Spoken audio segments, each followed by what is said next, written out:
like the perspective. Say hi, Holden. Hi, Holden. Welcome back to another episode of the Perspectives Podcast.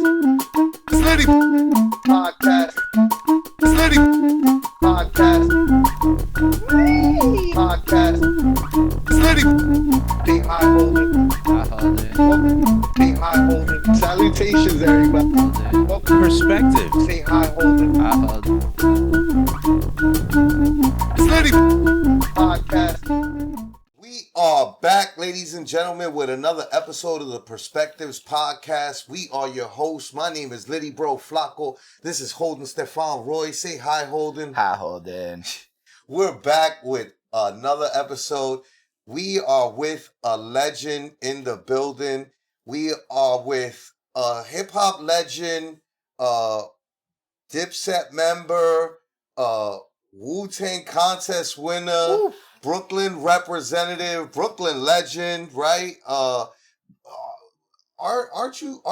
am I confused or are you from Uptown? No, I'm from Brooklyn. I'm You from Brownsville. Brooklyn. Yeah, It's yeah. just the association with Dipset always made me in my head Yeah, I'm from associate everybody with Dipset in Harlem. I'm from Brownsville, Brooklyn. That's where I was born and Brooklyn. raised. Yeah, Right. Brownsville. Brooklyn legend. Brownsville. Brownsville Yeah, legend. not just Brooklyn. To be Brownsville. specific, Brownsville. exactly. Yeah. Brownsville legend, which is a pattern on this trip, right? Facts. So we interviewed Steele, General Steele, Yep. Brownsville rep, and now we're sitting with Agallah, another Brownsville representative, another Brownsville legend. So Facts. word, give it up for Agallah. Yeah, I know y'all are clapping at home, though. Facts. Yo, Ag, we do origin stories here. That's what we're absolutely gonna, touch on what you're doing now, but we really like to start out with like the origin story, which like most people don't really get into that, right? Like, I want to start out with where are you from? Where are your parents from? My background basically, I'm Puerto Rican, Filipino, a little bit Filipino, African in there too, Indian. That's my background basically. Overall, I grew up, Brownsville Projects, East New York, both places. You know what I'm saying? Kind of like, I came up and I'm born in 1974. So around that time, my mom was a single mother. She had me.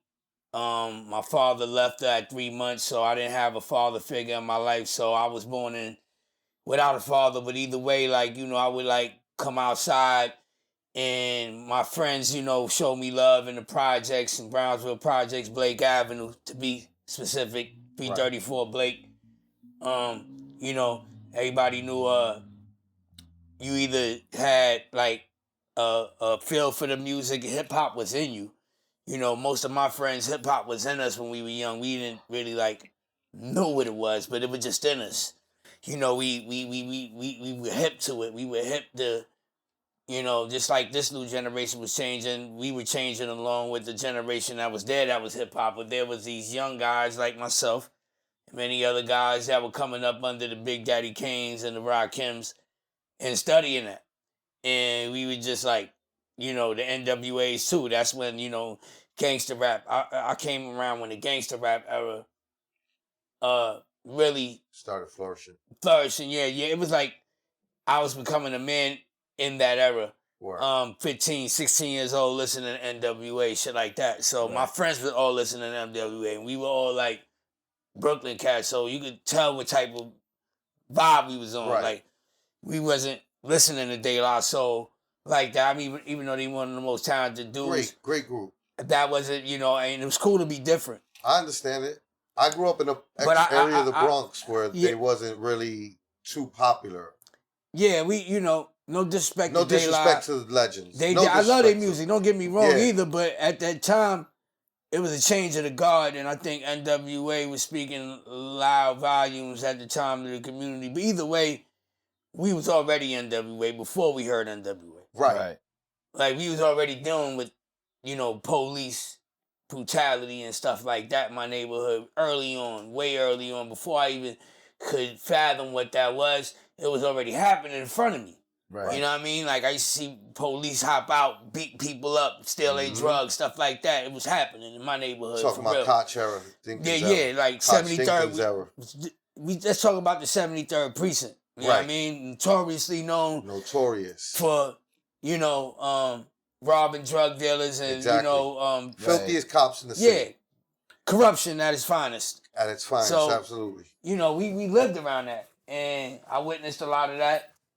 And I knew, being in my position and person of that area, living in that area, I was soon to become a product of that environment. And, Killer Kev from Brownsville would always tell me, yo, man, Angel, you got to do something with your life. Don't wind up like these dudes, and he wound up going to jail for a long time.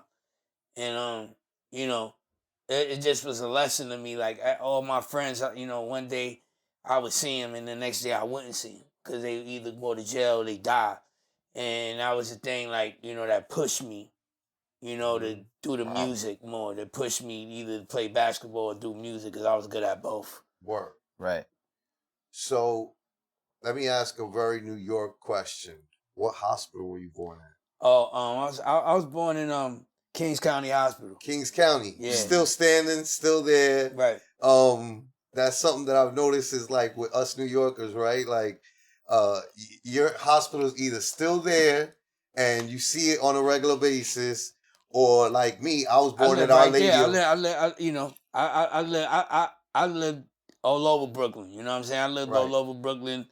So at the end of the day, I lived in LA too. I lived in California for a while. So, I mean, both coasts, you know what I mean? Like at the end of the day, best of both worlds. But, it's not meant for you to be born and die in the same place. So many people don't get that. Yes. Right. And I felt like, being that, I was able to make it out of Brownsville, still come back, still be able to have freedom to do whatever I want in life and have a different mindset of just being a person from the block. You know what I'm saying? Right. Absolutely.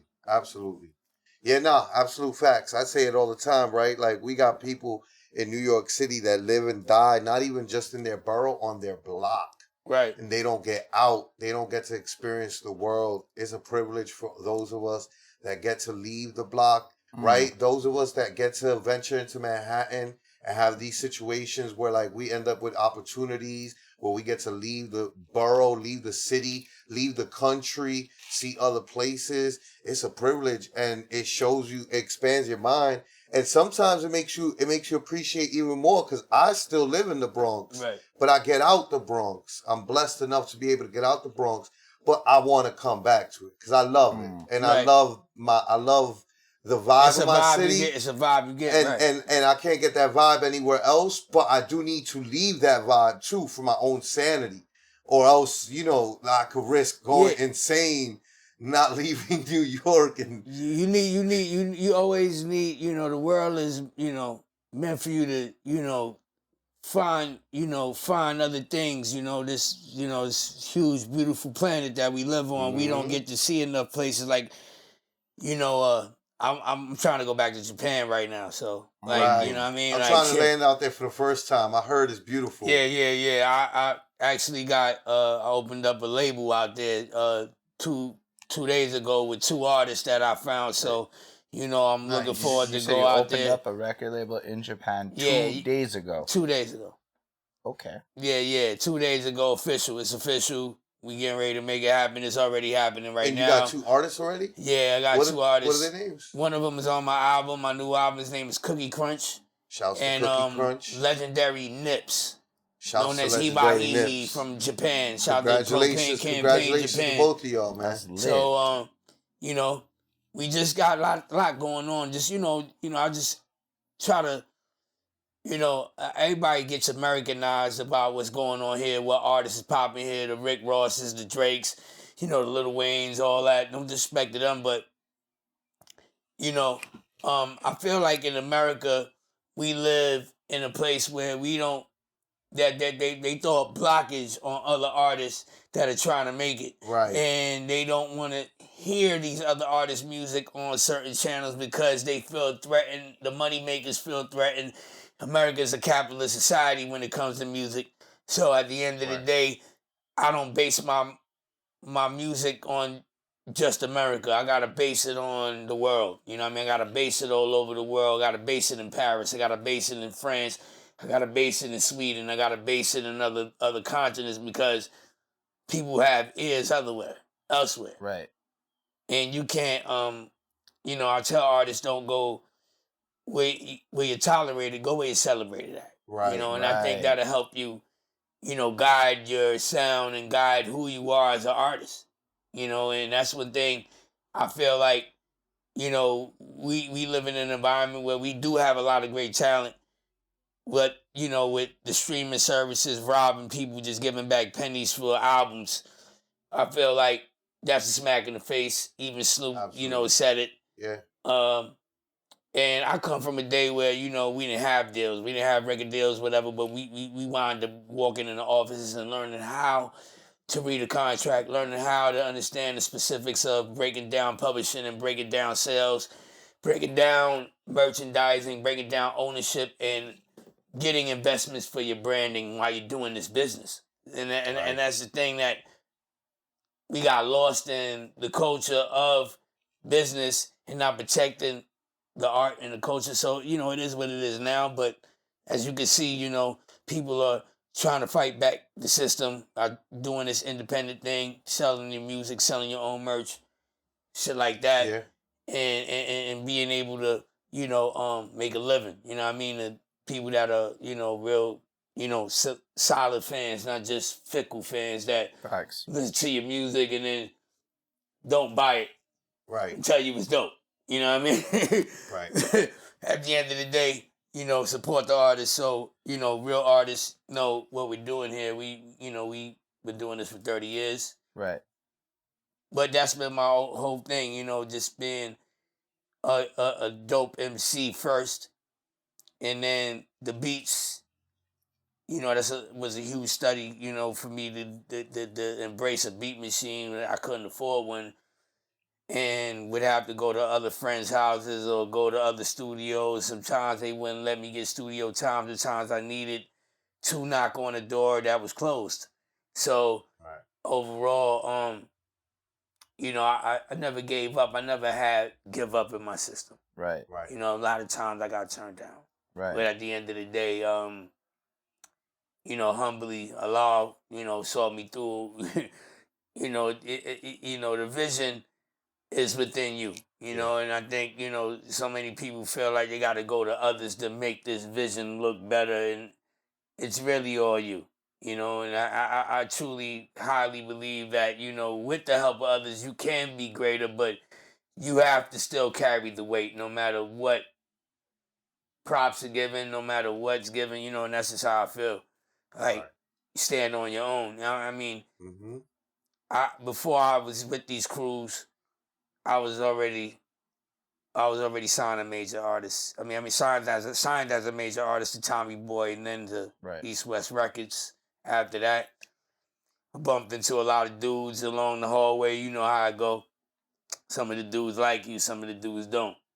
But at the end of the day, I never did nothing to a lot of these people that so-called say they hip-hop, but, I'm not going to say no names, but you know who you are at the end of the day.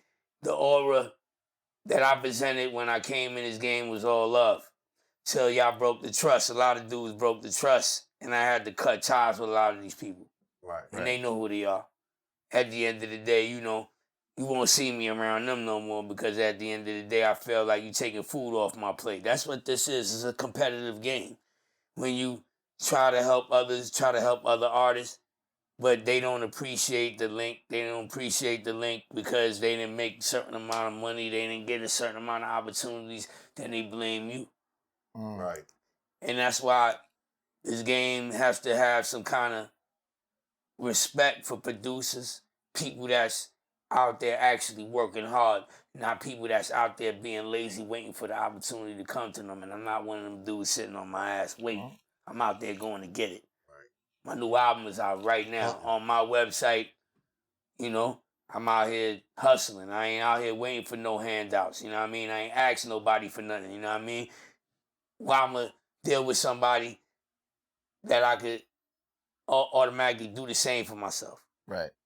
You know what I mean? Right. I don't have to get a beat from this dude. I don't have to go, get a feature from this dude.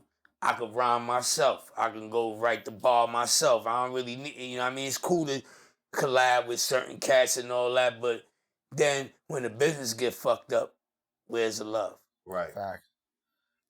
I feel like we got through like this crazy snapshots of it. You had this illustrious career of a bunch of stuff that's happening. But I was hoping we could like run it back to when you were as young as possible. Oh yeah, let's do it. So one of the things we like to start off with after the hospital question is to kind of look at your musical journey a bit. Now, in a lot of interviews and a lot of the story of the artist you come across, everyone seems to be like, I started rapping when I was 12 or my first, But like, as much as you said hip-hop was always a part of you, what I was hoping is you could tell us more about what your mom was bumping and what the different people around you were bumping when you were like a super young kid. Oh, yeah. You had no control over the music and it was just the environment. Oh, my aunts. My aunt, Olga Molina, and my aunt, Yvette Molina.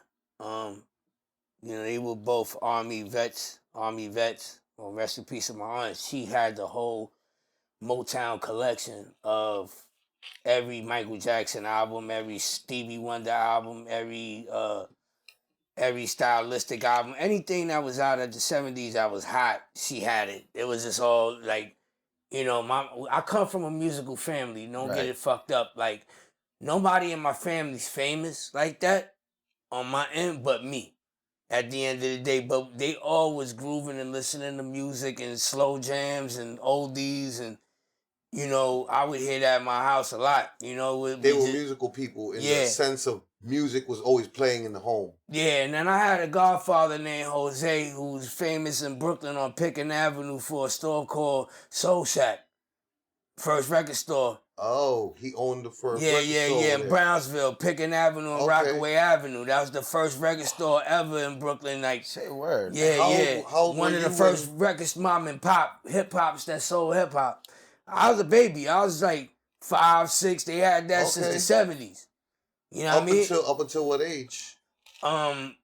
Recently, about 15 years ago, it closed down. So for a long time, you had an outlet of like being able to pick up music. Yeah, I used to see Big Daddy Kane, Ice-T, Stetsasonic. I would see all the hip hop artists come through there because back then there was no real record label selling hip hop. It was a fad. It was no major deals going down. It was a fad at the end of the day, and people were doing independent releases. And my godfather was one of the ones that had a record shop that would tell these dudes, you can sell your records here, and we just break you off where we feel, where we can, shelf space costs and everything, stuff like that. So he would do that for the artists independently. And even Rakim shot I Ain't No Joke in his record store on Pickens Avenue. That's crazy. There. Like, if you look at I Ain't No Joke Rakim video, Soul Shack is in that video. Bro, that's real wild. Yeah, no, that's one of my favorite Rakim songs. So yeah, so as a little kid, I used to see them. I'd be like, one day y'all gonna hear me. You know what I mean? I'm like, just one day y'all gonna hear me. But I was already winning talent shows and shit with my crew. My crew, me and my crew, my boy that I was DJing for, because he was the dope MC in our neighborhood that everybody voted on, like, yo, we gonna run with him. He was the one. And we all got behind him. And that was my boy Top Dollar, I still rock with to this day. Top Dollar. Blessings. AKA, you know what I mean? Top Dollar, AKA my boy Steve. So he's still here, you know what I mean? Like, we still rock with him to this day. One of the nicest MCs ever. Promise you that. Like, he got a regular job, put like that. But at the end of the day, get on that microphone. Still bars out. Bar you like you won't believe. And you know what? I just feel like his life was never meant for stardom, but he was meant to be around me. Everybody that rhyme, and don't get me wrong, he's when you hear him rhyme, you're gonna automatically think he's a superstar. It's just his life didn't go that way. And I learned kind of as a young cat, like when we was doing all this music for free, we was just like little kids. And we was winning shows but not getting no money. And I was like, look, bro, I got to do something. I know, we getting older and all that, but we can't be doing this forever. And we wind up just trying to have, neighborhood support, but then that didn't go that far. So we got on the crime shit. We got on the hustle shit. And then that didn't end well for all of us either. I wound up getting kicked out my house. My boy wound up going to jail. And, I had to start all over. You know what I'm saying? So it was like, damn, here I am 16 trying to do demos again. And then I moved. I had to, serve some time in group home shit for like 3 years. So, I was being held against my will to come back to New York City, upstate New York in Monticello. Oh, okay. And I was around like 16 at the time. And my mom's was supposed to get custody of me, but she couldn't because shit wasn't right at my house. And basically the judge wouldn't let me stay with my mom. So my grandfather had to move out of Brooklyn to get custody of me in Jersey City. And shit didn't work out there either. Right. I mean, so teenage years. Yeah, so, I was going through a lot, like just trying to get back to New York City. Right. Because New York City is a place where you can make it. Right. You know what I mean? Like, so I'm like, all right, I'm pretty sure all your friends were still here. Yeah. But fuck friends. I was trying to get my bag right. To the bag, right. Friends wasn't doing shit for me at the time. Right. Niggas ain't even write me a letter. Oh, okay, right. Fuck so everybody. You was coming back to the city like fuck them. Yeah. I came back like an animal battling everybody, and this is facts. I came back like I battle you, I battle you, I battle you, I battle everybody and beat them in front of a lot of people. Mind you, right? I made a couple friends along the way because I was starving. I had nothing to eat. I was out there broke, homeless, kind of like, you know what I mean? Like fucked up. Just came home out the group home, no bread. Right. So I'm out there trying to rhyme for damn near a Grace papaya meal, my nigga. You know what I mean? Right. Just to get that in the L. You know what I mean? Like, I was rhyming it just to get an L. And then, I was like, damn, I seen Mos Def one time.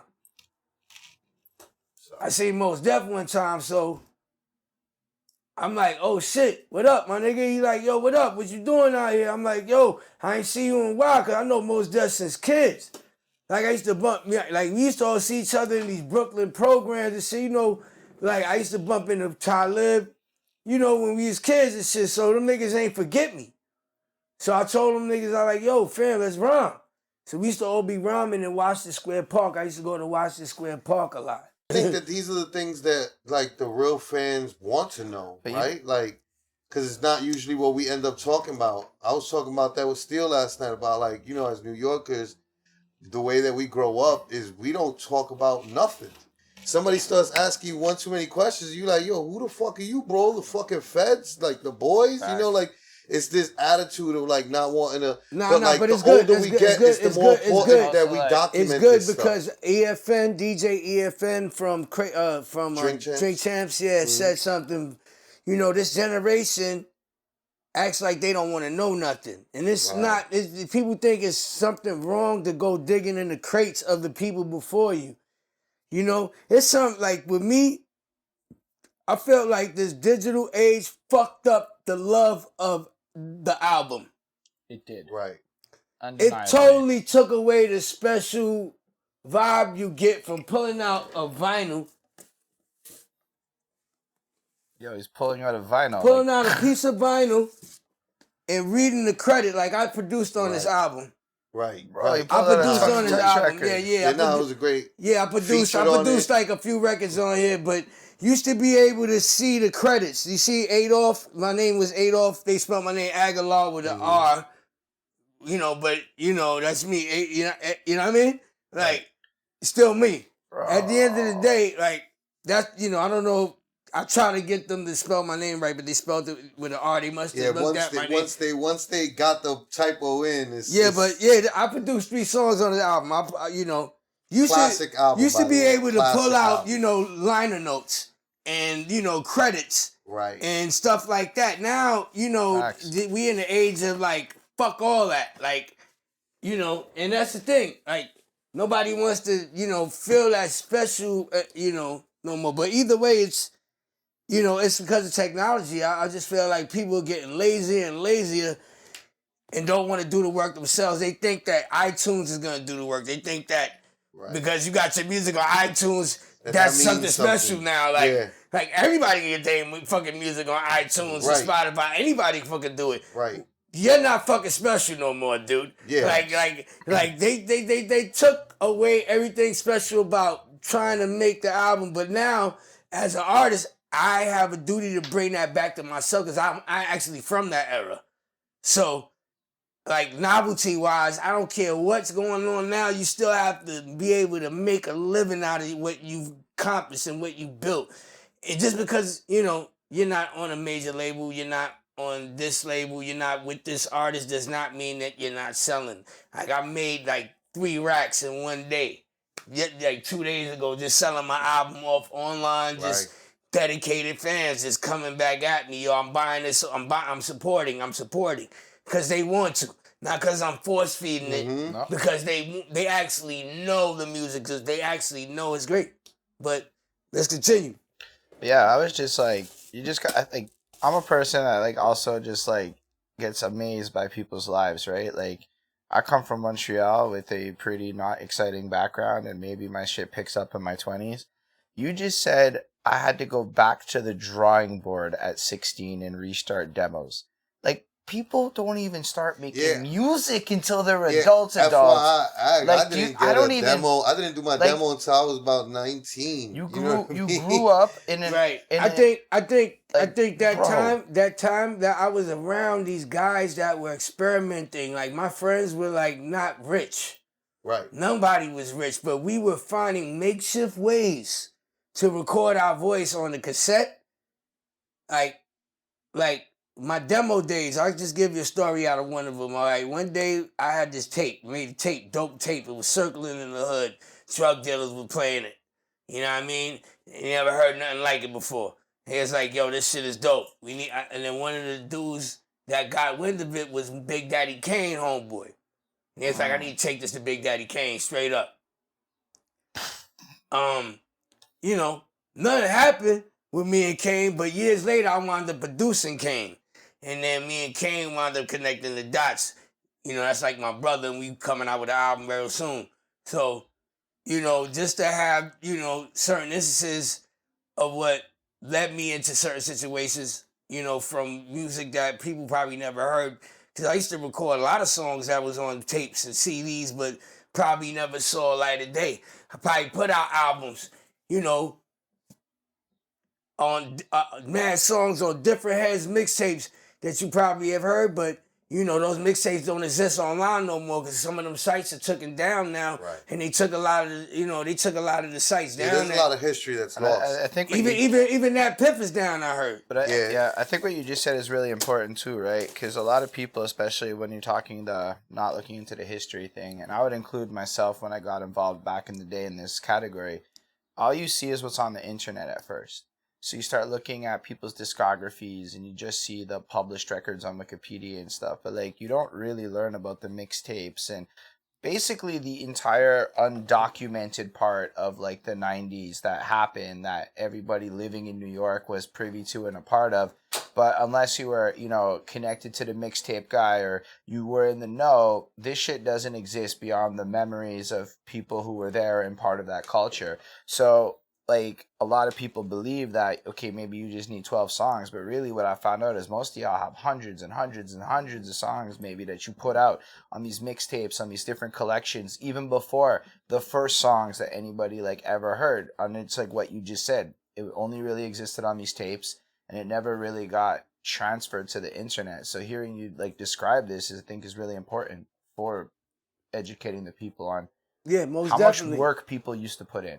Yeah, most definitely. I feel like, you know, authenticity right now is trying to get erased through a lot of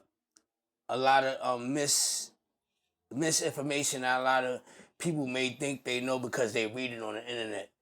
And the internet's not a valuable source of information unless you're getting proof from people that you know, that from certain eras that are certified to still tell the history. Or unless you know how to discern fact from fiction. Wikipedia is not even 100% factual, but it still exists. Yes. At the end of the day. That's what I'm saying. Like, and then you had, you know, there's information like, you know, data and stuff like that that's really messing up.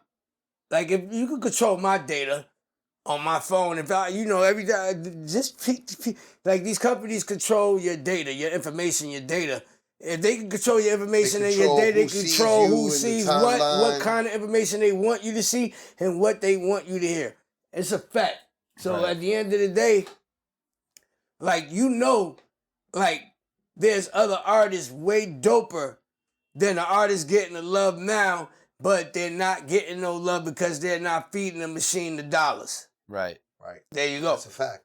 That is a fact. Yeah, we're seeing it actually happen with we do a side show where we, besides talking to guests, that's the show Perspectives. We do a side show called Our Perspectives. Yeah. Where we kind of cover like stuff that's happening in general media. Right. And we see a spike in content that's like relationship shit. Yeah. Geared towards war of the sexes, right? That stuff will spike because that's what they want to promote right now. That's something that they're cool with promoting. Yeah, the other stuff they don't promote as much, you know? Yeah, I think they don't have a narrative when it comes to money. Like, whatever the money is paying for is what they, you know, right now people are, you know, controlled by these apps, you know, and at the end of the day, like, they allow with the content, allow what you want to see on Instagram, allow it, you know, it's all algorithm, and they just want to be able to make sure that you know that you're beneath the algorithm. You can't go above the algorithm. I just feel like if you look at Andrew Tate, all these people that, you know, that been trying to, you know, speak, you know, into the Matrix don't get the same reception. Right. You know what I mean? Or they don't get a good reception from the Matrix at all. No. Like the Tates. Like, I don't know if you're familiar with their situation, but it's the same thing with music. You know what I mean? It's the same thing. Like, we're in a history of cancel culture where if you say one thing bad in America, it's like over. Even if it's creative. Right. You know what I mean? So it's like always, I just feel like I come from an era when it wasn't like that. I come from where we were free-minded to... We were free-minded say to be whatever who we you were. wanted. We were free-minded. We, you know, if you were fucking, we called you that. You know what I mean? Like, you know what I'm saying? Like, if you were, you know, we straight called you that because that's what you rep. That's what you show people what you represent. And as a man, you know, I feel like they try to emasculate the man. They demasculate us. Excuse me. Like, you know what I mean? Like, make us look softer. You know, and a lot of people in hip-hop allowed this culture that wasn't filled with all of this garbage, all of this, even gangs, bro. I mean, how long you gonna go in hip-hop killing each other? You know what I mean? How long we gonna go with that? Like, you know what I mean? Like, they don't beef in country music and jazz music. I mean, they might have quarrels and might, you know, go at each other and have spats and shit, but they ain't out here trying to go send a gang. Yeah, they definitely not sending they usually just leave it to the interviewers. Definitely not running a drill on the ops. I just feel like that the music business period. When you're dealing with business period, you gotta always be clear with people in the game and what you're doing with them, and make sure they stick to the script. Cause there's a lot of people that expect you either to do for them, give you a bag, or y'all working together to get to a bag. It's either one of the other three. You know what I mean? I've been around all types. I've been around opportunists. I've been around people that want to get up, you know, that's really doing something. Let me see, you know what I mean? Like, it's just all kinds of dreams trying to happen around, you know, this merry-go-round of the industry, and you got to pick the right dreams to rock with, you know, because you may never know. Like, you know, for instance, you know, like when I was younger, let's go back to that. So, like, you know, finding my way when I was in Washington Square Park, I was around all these guys rapping, Mos Def, Talib Kweli, Redhead Kingpin, Supernatural was there. we was all around each other. You know, we was just like hitting clubs. We used to hit this mad club. I used to be clubbing everywhere. Giant Step, the Muse. We used to go there. It was just like at a time in New York where there's a lot of clubs open. Right. In Midtown Manhattan, and we would just go bouncing all the spots. Yeah, the Tunnel. Right. Exit. Exit. Essos. Essos. Yeah, we was doing all Cheetahs, that. Cheetahs. Yeah, we did them all. Everything. I did them all. Stereo. What was Limelight. I did them all. Right. I did them all. All right. At the end of the day, and there's a whole history lost there that people don't even know about. I performed at all those performances. That's a flex, though. CBGBs. Things people aren't aware. I performed at a lot of New York venues. Incredible, like places that were open to hip hop. They were playing a lot of hip hop at one time when it was a boom in the 90s. The 90s was just mid 90s, 93, 94, 95. Right. Mm-hmm. And you know, I would bump into a lot of cats back then. My thing was establishing myself amongst the hip hop community.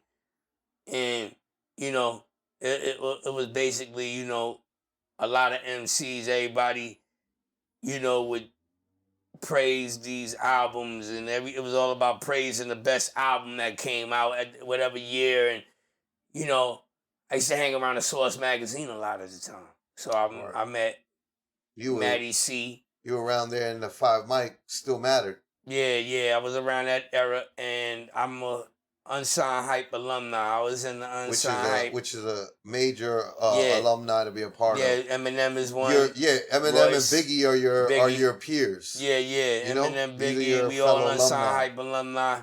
Yeah. Source magazine, so. Right. Even Mobb Deep. So Maddie C got wind of me. Through my manager at the time, and his name was YZ. YZ was a rapper from Jersey that had an office in Brooklyn, so I wound up being like in the same office as the Source magazine. So I would see Matt a lot. He finally heard my music. He's like, yo, this dude dope. What y'all doing with him? He need to be in, you know what I mean? And then labels got wind of me.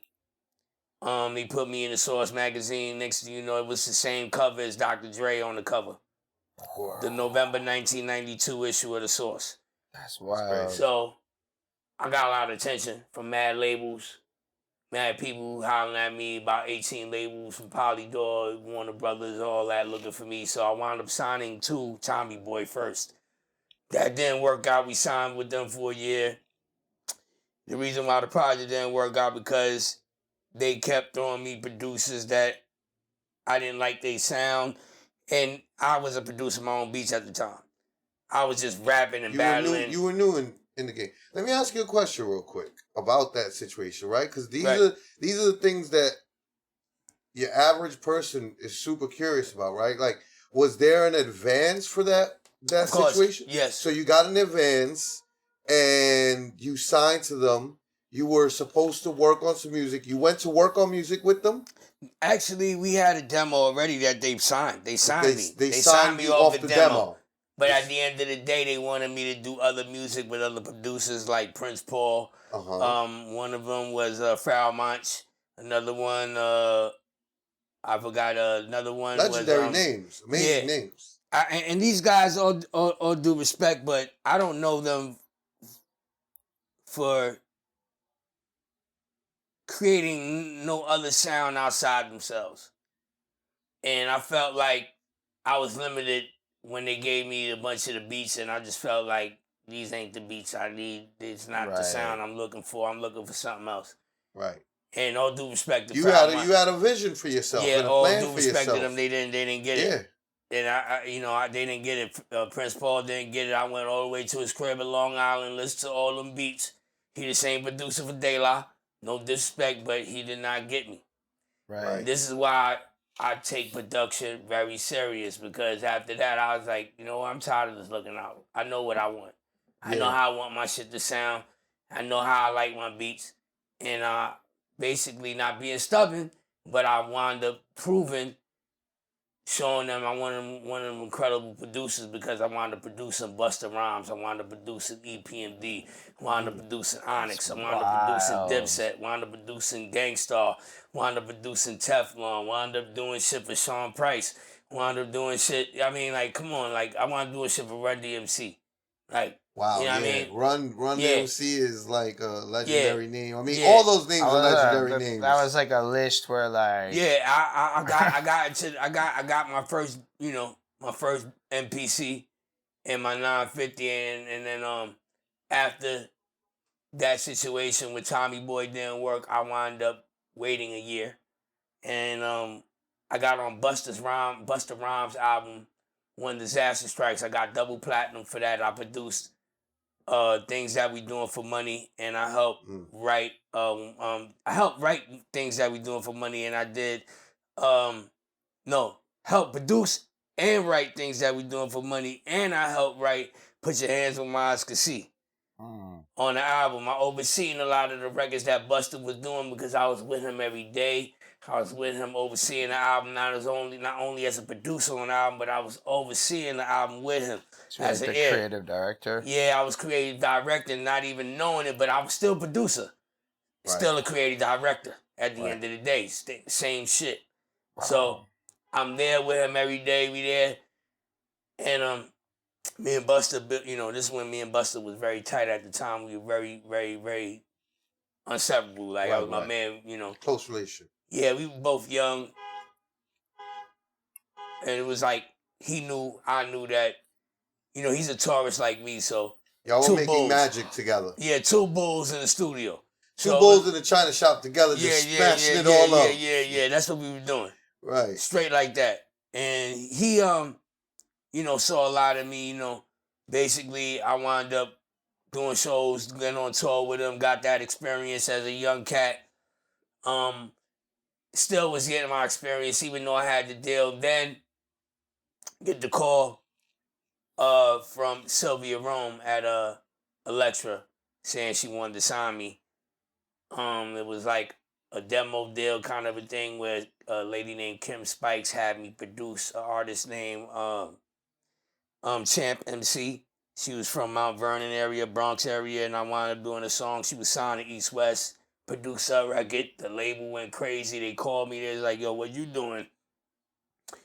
We got some bread for you. I was like, yeah, how much? They was like, well, you know, I got a lawyer. Talked to him, and I wound up signing a deal for like $400,000 with Sylvia Rome.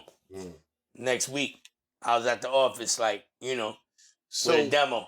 Like, and one of those songs was Ghetto Girl. This is after the Tommy Boy. Yeah. Real quick to wrap up the Tommy Boy thing, right?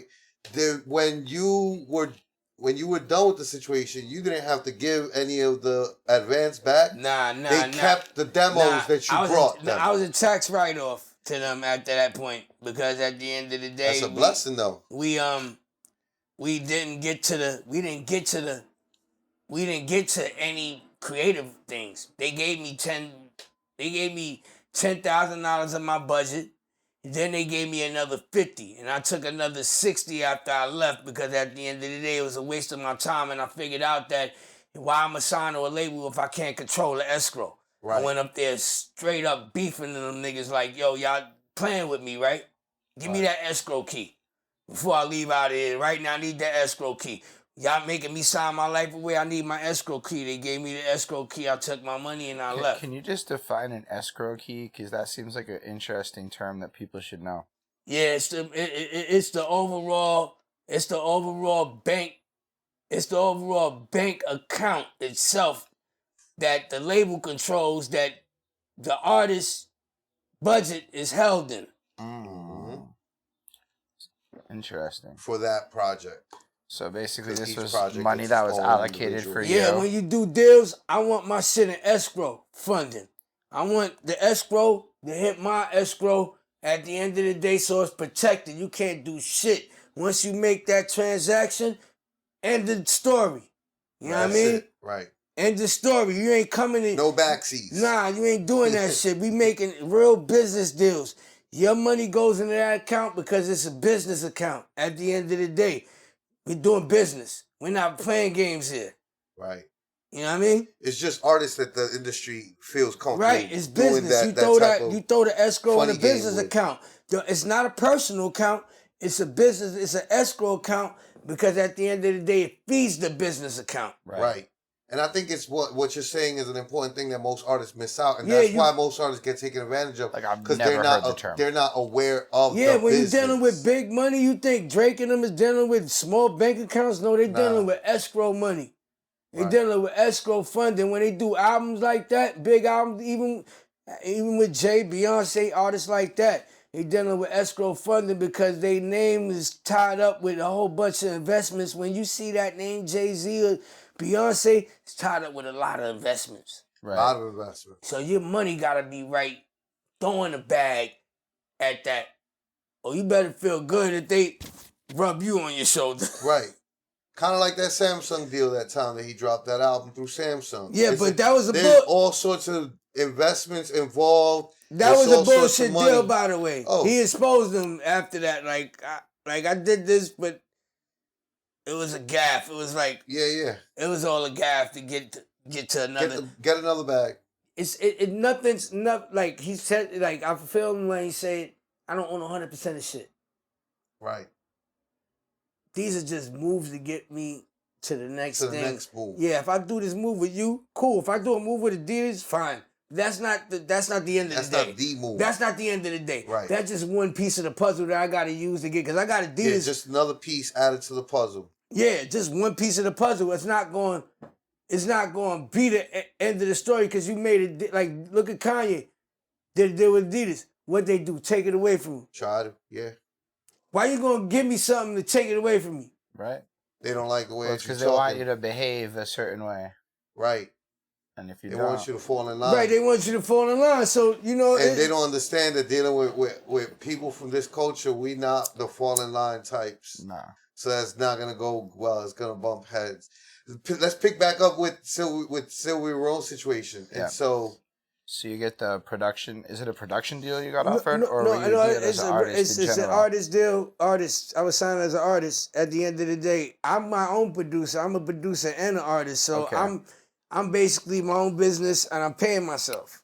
And when you're a business or LLC, you pay yourself. And at the end of the day, like out of the budget, that way when taxes come, they don't beat your ass. Right. That's the jewel. Like you got to be able to pay yourself. You know what I mean? And I'm learning. Like I probably owe bad taxes now. I don't know. Unless they come knocking on the door with a letter. You know what I mean? So you never know what you owe. Unless they want to audit you because they want to check to see your numbers. You'll never know. I don't care. If you don't have to be the richest dude in the game, but if you get rich, if you start getting rich and they see money coming in, or they gonna check you. Yeah, absolutely. Right. Absolutely. The government's always gonna make sure that they get theirs. But it's still also what you're saying about dealing with yourself as a business and making sure your shit's on point. Like that is what you're supposed to do in this independent game. That is the level of seriousness you're supposed to take it. And it seems like just since time, everything you've done has just been on lock in terms of doing it right. Yeah, people didn't go to a lot of these rappers didn't go to business school. Number one, they were either from the street or coming off the street with no education. And just rap and music, and no kind of like background to teach them how to read a contract. That's why they get beat. That's why you hear a lot of people getting beat. That's why a lot of these artists get beat because they don't want to go to the law. They don't want to even go to the library and sit there and learn to read a book. You know what I mean? When the last time you see a rapper read a book? You know what I mean about the business? I mean, don't get me wrong. I'm not saying anybody's stupid. Holden's over here like, I rap and I love reading books. But yeah, he's not the majority. Definitely not the majority. People look at me for that. Yeah, that's what people gotta do. Stop thinking that you can floss your way into the game. Yeah, no. You can't floss your way into everything. You can't floss your way into everything. Sometimes you gotta study 10,000 hours on certain shit. Like, damn, I know how this works. You think a lot of these people get their money? They doing something right. Some of these dudes doing something right. They got some people handling their business. They doing something right to get to that bag. And you got to be able to put that all in your cipher and say, yo, you know, What am I not doing right? What am I not doing right as an artist? And I look at myself a lot. You know, I look at myself a lot when I make mistakes. And even in them situations with Sylvia and Tom Silverman and all that, I didn't know better. If I would have knew better, I was like, I would have did a production deal instead of an artist deal because I would have been like more controlling of who I was instead of me just being an artist. Can you elaborate more on that? Well, production deals is like, I'm a boss, nigga. I ain't no artist. I put out projects. You ain't gonna come at me like I ain't no artist. You're not gonna tell me what to do you on ain't this gonna project. tell me shit. Exactly. Okay. Because I ain't no artist. I'm a boss. Exactly. And that's what I became.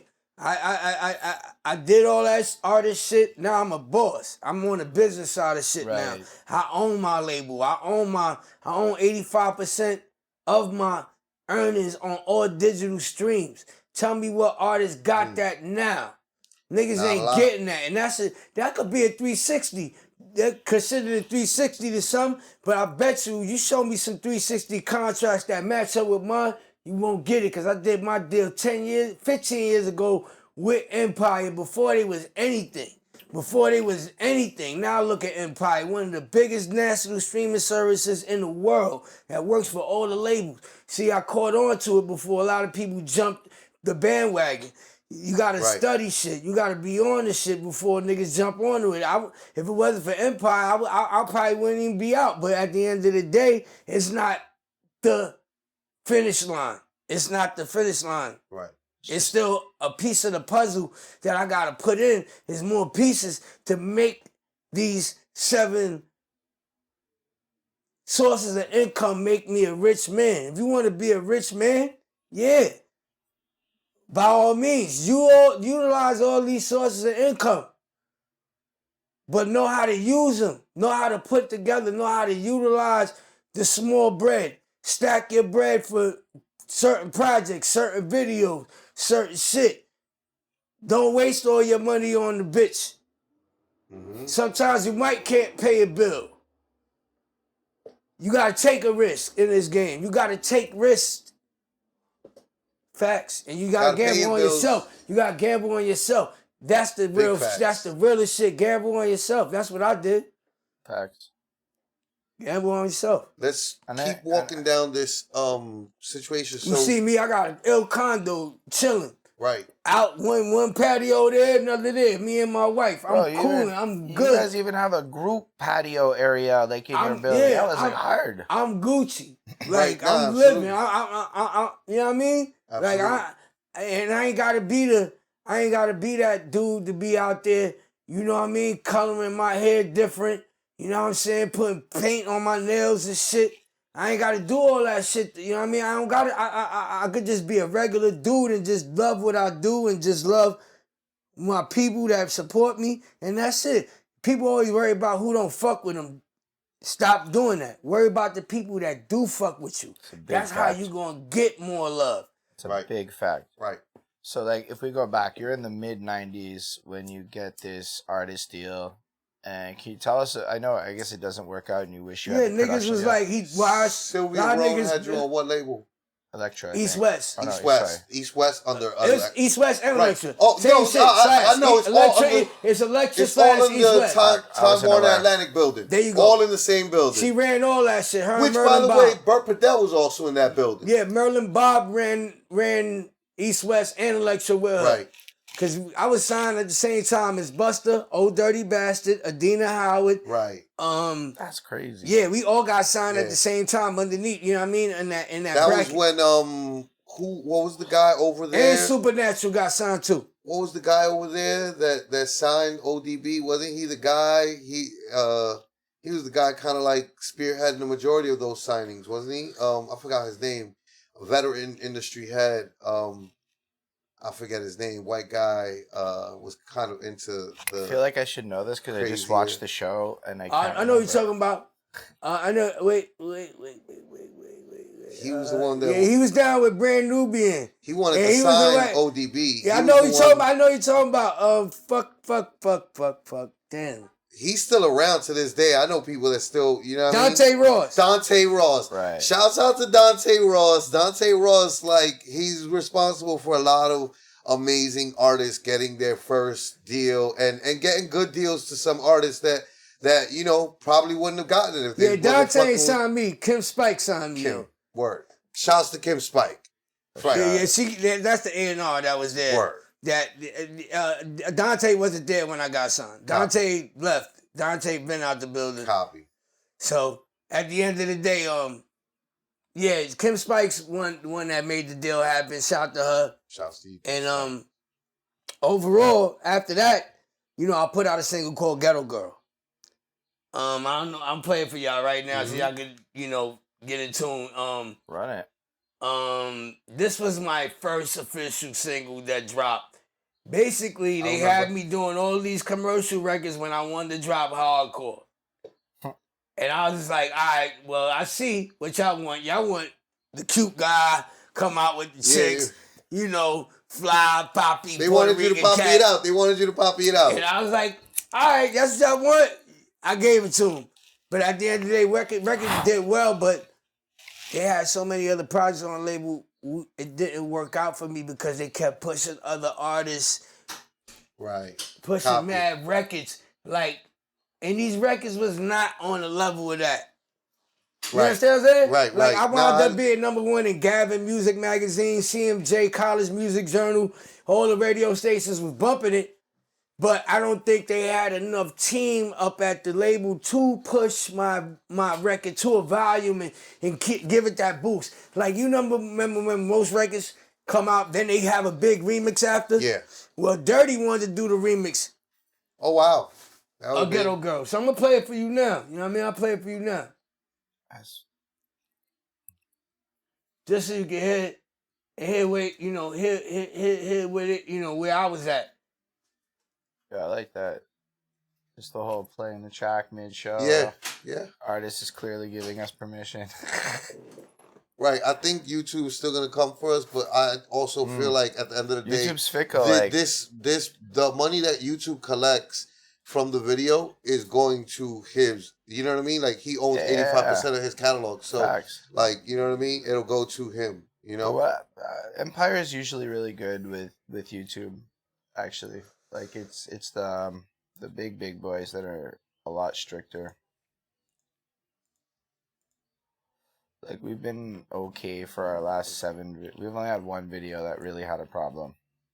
Yeah, this is my first video ever. Turn it up. I remember that. I remember it.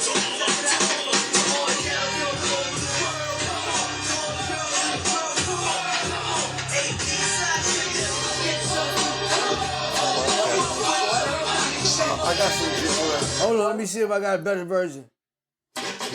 There's a better version here. Turn it up. Better version. A little bit clearer, yeah. Yeah, better version. I was 18 years old. Keep in mind, I just turned 18.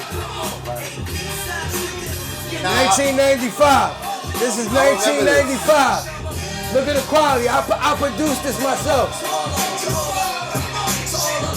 I produced this myself, and this is 1995. Look at the quality. Ladies looking fly with their hair done and their nails done. Ain't the biggest ass in this represented. True love, straight from the heart to come sleep. Don't sleep. Week under the sheet, I make it feel. Ashanti in my video. Oh, word. Yeah, she in my video, and her little sister. Well, I'll show you. She on the stoop with me. She sitting on the stoop with me. Squeeze it tight, I make it right. I'm the type, then the lights freak you all night. That's her right there. That's Ashanti, yo. Wow. No, I think. Yeah, that's her right there. That's she in the back. She in the back. I'll show you. Girl, time to let you know it off, got a good thing. The bottom line is you are the world. Never phony, but one and only. Ghetto Girl. Hard. Crazy. Hard. Yeah, no, I remember this, man. You know, it's one of those things where, like, Puerto Ricans, and we always, anytime there's a Puerto Rican, or even somebody that looks Puerto Rican, right? Like Tash, the Alcoholics, look like a Puerto Rican. You know what I mean? I got you on the run, searching for 8 off the make come. If I was to go wrong, baby, you would be the one.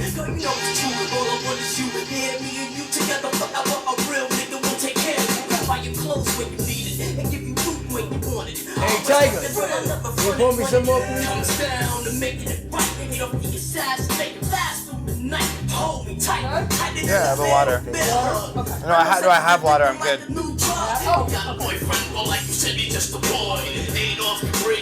I was more animated at the time. I was younger. I was way more animated. You was hype. Yo, I love like. Yeah, I was young. I was a young kid. Gotta keep in mind I was in the man yet. I was only just turning 18. Like, that's a little shot to sister.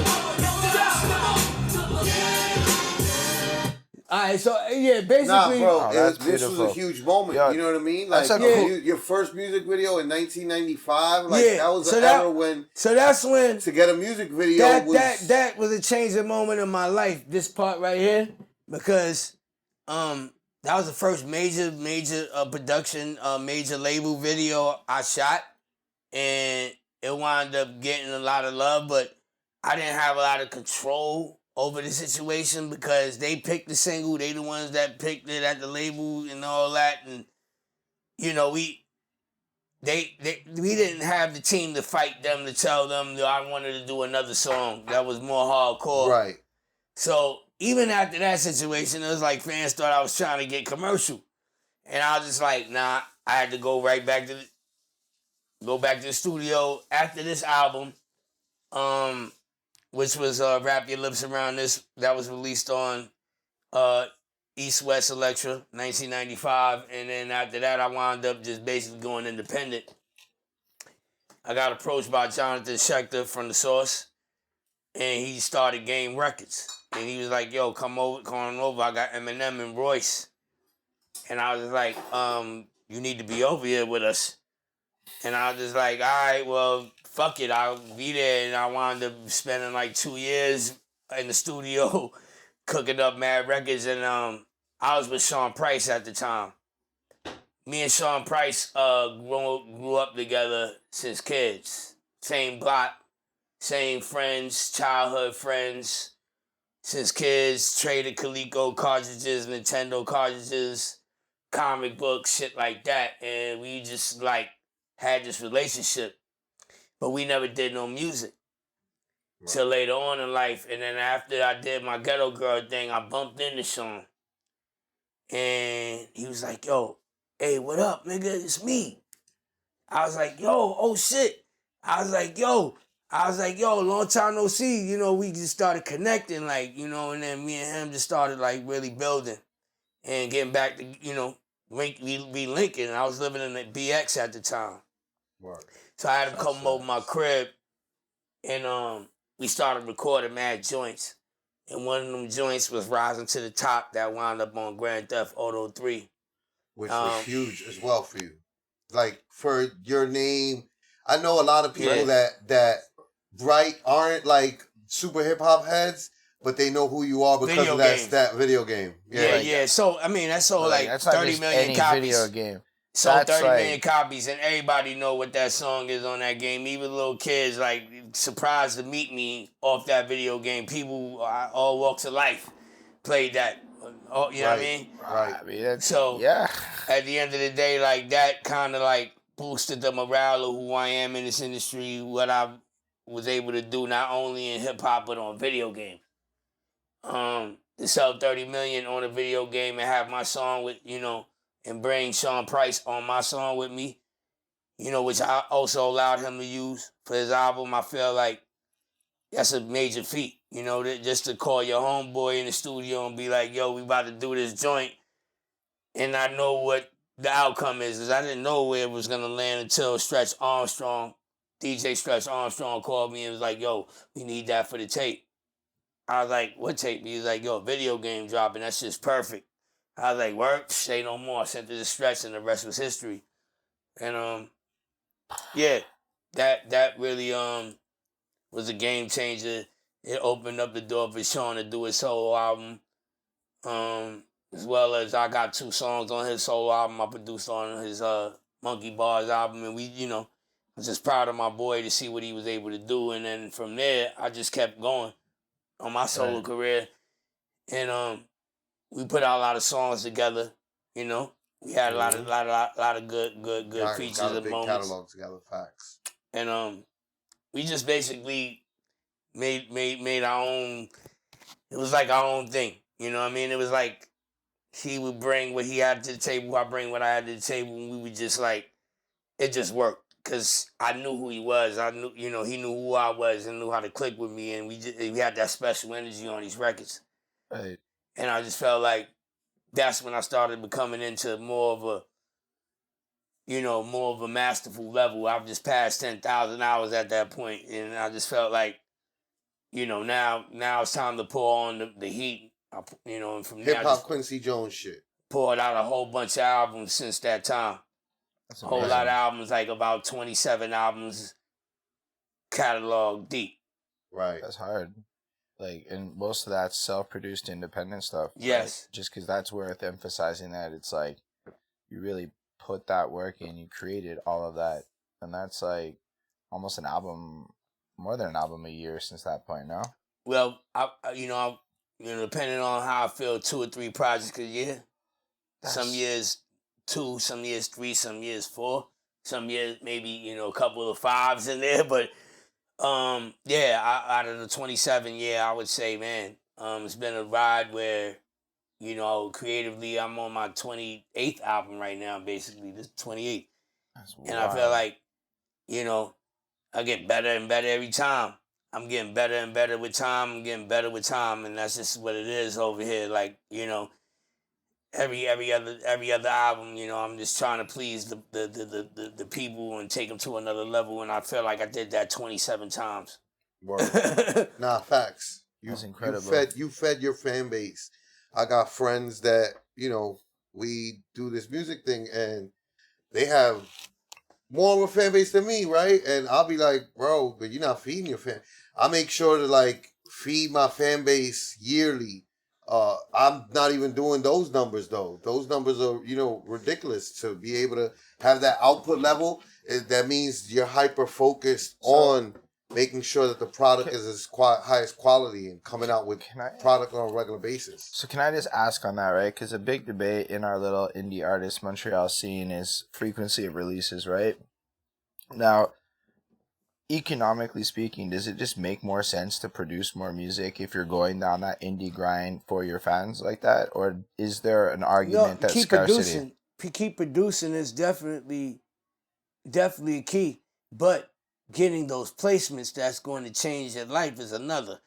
And to place the music, to get the placements that's going to be able to uplift you to a different tax bracket. That is very important to an artist, learning how to strategize your movement, putting out the single at the right time, right branding, right promotion, and, being able to, build the hype, build the want on the product, as well. Just can't drop something and not expect people to buy it. You have to build the hype on it. You have to drive them toward it.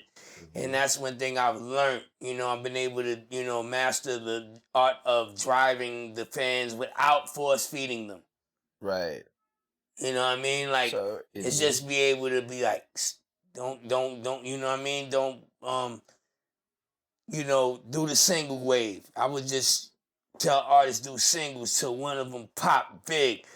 Then you fucking, watch that response. And then based on that response, you fucking go open the floodgates on them based on the response, though. Right. So you're saying singles, though, is probably the better strategy. Yeah. You don't want to go in the desert not knowing where the water's at. You know what I'm saying? You want to always know if you're going like 50 miles out, there's a rest there.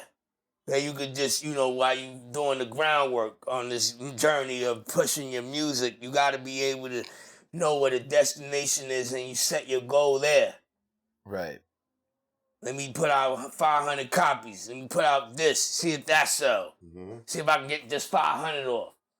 Right. If I get the 500 off, it's going to push me to get 1,000 off. 1,000 will get me to push 2,000, 3, 4, and so forth. You just got to be able to stick to it. There's no actual answer. There's just the actual groundwork that you got to stick to. No, but even with what you're saying, there is value because it wasn't just like a creative thing. It was you're going for placements if you really want to elevate. So by playing a singles game, it gives you almost a higher likelihood of finding placements because you're testing and you're throwing different things out. Where a project, you're going to probably run 12, 13 joints of a similar feel to make it work on that project. You build one banging ass record and you put the video behind it and you push that, it opens the gate. It's a domino effect. Right. You know, like it's like I learned business, you know, like when you invest in one thing, you stick to that till it works. And if it works, then you open up another product off that one product that was successful. Right. Right. So that's what the motto I use with my albums. That's why I got a lot of albums, because I got to make sure everyone sells. I got to make sure everyone is available. If a fan wants it, they can get it, you know, while I'm alive at that, you know what I mean? Like while I'm here, you know what I mean? Be able to have my intellectual property, make money, whether my album is a year old, 2 years old, 3 years old. Tangible items are still out here making bread, you know what I mean? People want to touch you and be like, damn, I actually met him. He wasn't acting funny and let me sign a CD, you know, just so much more special to the fan. Like just, you know what I mean, being real, you know, and not sending them a link. Yeah. Right. So like you but it's cool. I mean, it's cool to send people links and shit and get paid for that too. No, absolutely. I send people links and get paid for the link. Like people DM me. You just I'm like, I'm right there. I'm like right there's a clerk. Hello, my name is Agallah Music. Right. You're just also putting in the footwork to make sure that you're giving more than just a link. I feel so much better not being lazy and letting Spotify control the streams. Right. And even then. And then you don't feel I mean, you feel good when you got numbers and shit, but do you really feel like you did the work? Right. So like I wouldn't feel like I did the work. It's not. I mean, it's cool not to too, but I wouldn't feel like I actually did some work, nigga, to feel like I got something and then let a computer generate all of this shit. Nah, but the I feel pandemic year, me and Jess James did our first Littyyy Bros project, and we put together $100 package. I like the video. My man Mo shot it. Yes, my man Mo shot it. I love the video Mo shot for y'all. Shouts to Chuck Steak. Yeah, good. He shot one of mine too. Yeah, absolutely. And that first album, we put together a $100 package, right? And we had to hustle 100 packages to like, yo, this is what we invest.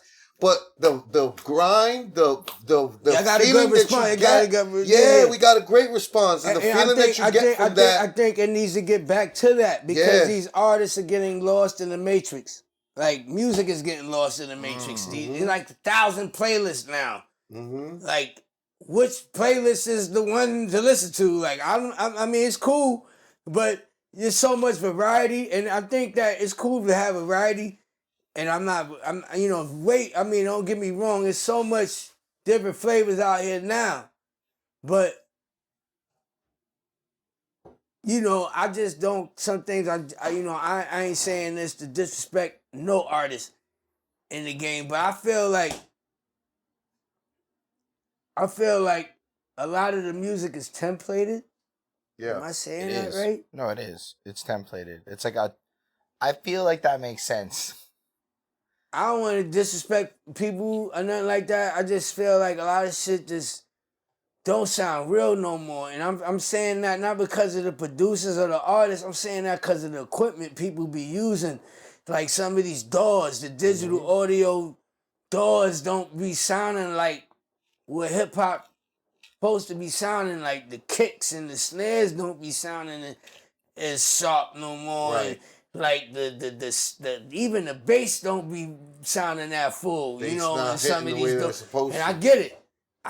Like it take a lot to make an album now. Like I had to work tirelessly day and night to put out this last album, because just because you got a computer, don't think the shit gonna sound. I think that's a misunderstanding. That you know what, this will lead into the next question, but like. People misunderstand. They think that because some things are simpler nowadays, that putting out an album is simple. And when you actually care about what you're doing and you're trying to put out a quality product, Yeah. it's very different It than that shows. kid who's like just downloading instrumentals and rapping on his laptop. Nothing wrong with that. No knock to that kid, right? But there are some people out here that are putting way more work into their album than that. So why don't you walk us through what like this last album, like the creative process along with the logistical process and the process itself of the you know all give us all the details. Well, first, going to this project, I already had a lot of streams out there with albums and everything, and I felt like when you see a check from these people, it's not every month. It could be like 2 months, 3 months. Sometimes, and it'd be like, okay, but then it's gone. You got to pay this. You got to reinvest. You got to do all that with the money to reinvest in your business. So, you can't live off of just streams. I don't give a fuck what kind of artist you are. Nah. You just can't live off streams. Streams barely pay my liquor because bill they're for the getting year. $1 billion, bro. Like, right? If you get 1 billion streams and you only get like $1 million out of that 1 billion streams, get the fuck out of here. Yeah. Like, bro, you like every stream you should be able to get paid like full, not pennies. Yeah. You know what I mean? It costs way more money to go to the studio for me, turn on the lights, turn on my electricity, than what I get from Spotify or any of these streaming services. That's what I'm saying. It don't make sense. Right. So when you deal with that, then you gotta find other ways. Like me, I just felt like I needed to take it in my own hands. I said, I got a website. there's an artist out there, Rock Marcy. Yeah, Rock Marcy got his own website. So what he do, he don't even go to streaming services. He'll send them to his site first. Right. Cake up, and then send them to the streams when he feel like it. When he feel like he made enough money. Right. Where like the streams aren't, this isn't about the streams. This is about my upfront this dollars. This is about me making and money. Then let's worry about those stream dollars later. Yeah. For the people who aren't buying, because those aren't the valuable customers, right? No, they're not. If you're not a customer willing to spend money, then they not tangible to you because they streaming. These guys don't read liner notes and shit. They don't give a fuck about album they artwork. probably don't even know there's a show credits Most of these motherfuckers out here that got iPhones or handling the business or hustling or doing some shit what they like. They ain't got time to pick up nothing.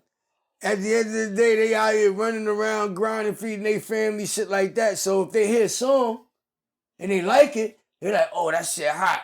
I'ma fuck with it. And if they see other people fucking with it, oh, they gonna fuck with it more. Right. That's how music works. In some cases, like you got people that follow what other people follow and what's hot.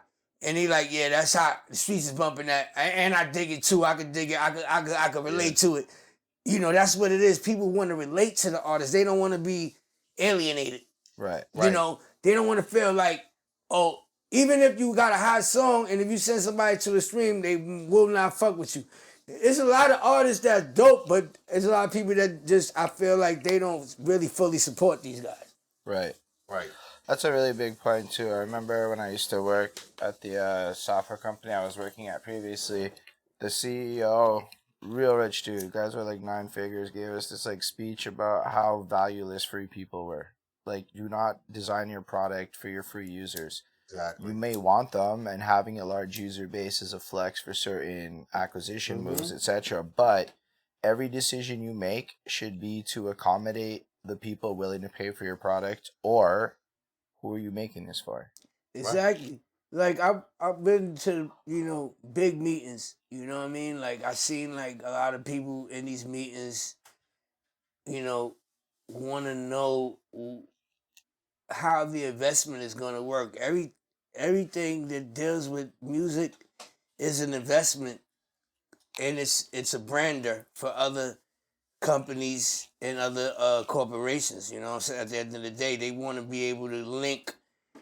They want to be able to link your music and get it on movies. They want to be able to get you licensing. This is all the business of music. Learn how to understand licensing is very important for artists. Because you don't need. I play NBA Live 2K, excuse me. I play NBA 2K, and I hear artists that I never heard of in my life on NBA 2K. Right. They're doing licensing deals with somebody, and they're getting their music licensed. And that's the thing, learning how to get through these loopholes. There's loopholes out there, just people got to find them. You just got to keep grinding, you just got to keep pushing. Right. True facts. So could you play us the lead song, like the song that started the ball rolling on this new project? The song that inspired you to, okay, this is the first piece of the art of being Cold Masters. Man, this record is the name of the album. Is the art of being cold.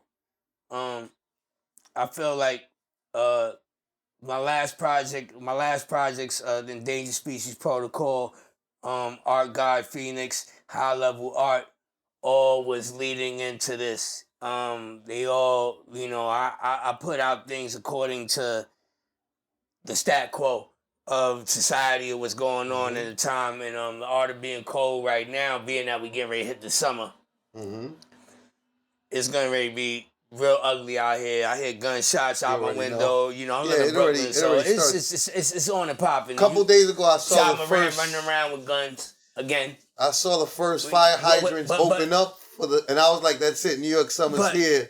It's about to get hot out these streets." And Jamie Foxx. You hear all the hoopla of the media about surrounding around black entertainers right now. It's had a high profile, and we're not looking too good in the media. We're not looking too good right now to people. We're not looking like we are deserving of the love of this continent that we live in. And at the end of the day, I'm say that now because of the last 5 years, I witnessed a lot of murders, a lot of unnecessary violence, a lot of just madness. Yeah. And it's happening.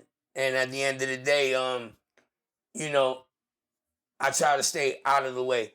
I've been trying to stay out of the way for a very long time and just keep the vision of what I am. I am a musician. I'm not a gangster. I am not no longer in the streets. I don't play that game no more. I don't do that. I'm an older man, but I'm an elder statesman of hip hop, and I feel like at the end of the day, with this album, The Art of Being Cold, allowed me to express how I felt, things that I didn't get to address, how I felt over the years, and rest in peace to Sean Price. My brother, Sean Price. He told me to practice the art of being cold. And I knew when he was telling me that it was for a reason. Some people give you signs before they But, that message from him stuck with me. And I felt like I needed to express that at this very point in my life right now because there's a lot of stones unturned. And I know that a lot of people may look at me a certain way, but I'm actually always been a good dude. I ain't never murdered nobody. I ain't never had intentions to hurt any artist or kill any artist or put any artist in danger. Right. But at the end of the day, we living in a different time. Right. You know what I mean? And I have to be able to express that on this project and understand I had a family to defend. I got a wife. I got a little sister I got to take care of. And all these things express who I am as a man, as a man that I am now. And I always been solid. You can check my file, never snitched. Yeah, I don't know. I want to go on record, right? Because I think I said it before the cameras were on, right? But like, you got a reputation in the industry, right? Like I know people from the music industry, same as you, signed, have big record deals, and have nothing but great things to say about you. I know people in the independent scene, indie, New York City underground, that know you and have nothing but great things to say about you. Your catalog has always spoken for itself. Everything, the way that you always carried yourself speaks for itself. So like, appreciate that. On record, you know what I mean? Like, because I had mentioned that before. So like, that really is reflective of exactly what you're saying. You know what I mean? Yeah. Always carry yourself. I try to help a lot of artists. Sometimes it worked, sometimes it didn't. Yeah, honestly. But most of the times it did. I'm also pushing a lot of new artists now. Not only myself. but artists I feel that are gonna change the game, cause I know I know the sound, I know the sound I like, and two of the artists is on three of the artists is on my album.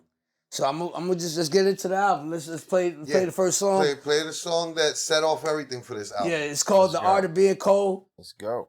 Let's get it. This is a propane campaign production. Do you think my dad has ever done cocaine? Your dad has definitely done cocaine. My throat's really running. Wait, I recognize this. Cocaine Bear. Yeah, Cocaine Bear. I'm like, I just finished seeing this. It's good? It was an entertaining movie. It was an entertaining movie for sure.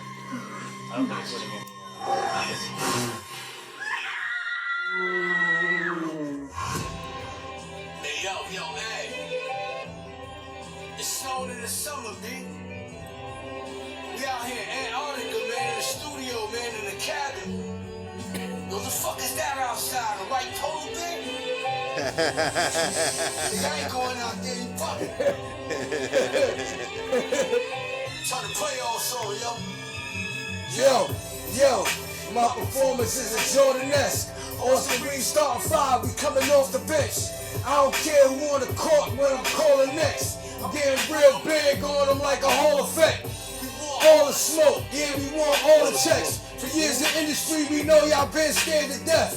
It's not a lot of real niggas. I don't hear this left. The world is full of stress, so I gotta pray for strength. God, It's nothing less than that. then I won't accept. Yo, tell the truth, you know that God deserve more respect. And for those who still owe, we on back to collect.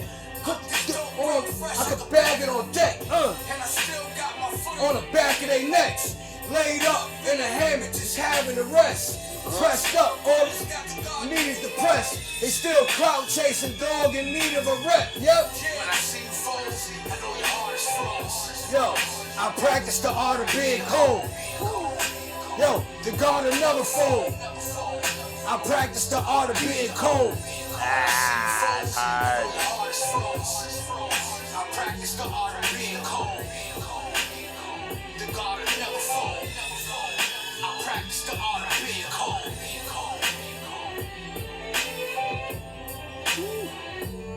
That's where you open it up, though. Especially after that intro. Yeah, the landscape. Yeah. Nah, Sound like you on a mountain with mad snow. Right. You know what I mean? right. I like that picture.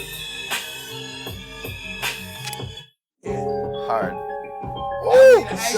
Now we in the ice cave. Hear the ice Yeah, this feels like the stalactites is falling off the base is hitting too hard, making the flag like fall to the ground and shit. That's ice. Exactly. Yo, yeah, say my worth when you play my verse. Just know these bars real. It's not an AI verse. For better or worse, and you get Thrown up in that metaverse. You know the frequency, dog, it's like megahertz.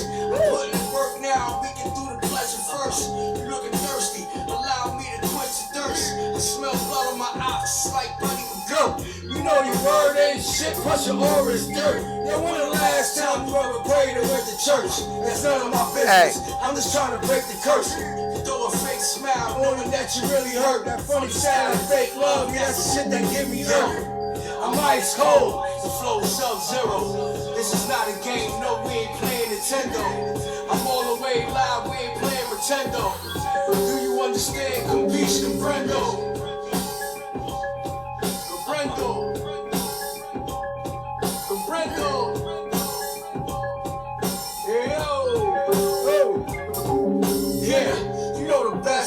God in the flesh, calls you straight to the bench like LeBron did Steph. Yeah, they style checking heavy, got robbed my fresh. They want the shine so bad that they looking obsessed. Yeah, they tryna flex like they grinding on Funk Flex while I'm having sex with your girl in a duplex. Yeah, a producer artist, I'ma get 2 texts. I'm so up, the studio is up on the roof deck. Yeah, I'm certified, yo. I don't know none of you niggas. I don't wanna fuck with you niggas. I might pull a gun on you niggas. I know a couple of killers ready to go to war with niggas. The villas full of gorillas, you already know the business. I'm ice cold, the flow sub-zero. This is not a game, no, we ain't playing Nintendo. I'm all the way live, we ain't playing Nintendo. Do you understand? Capiche, comprendo. Comprendo. Concept, all cold. Comprendo. Right. Hey, yo.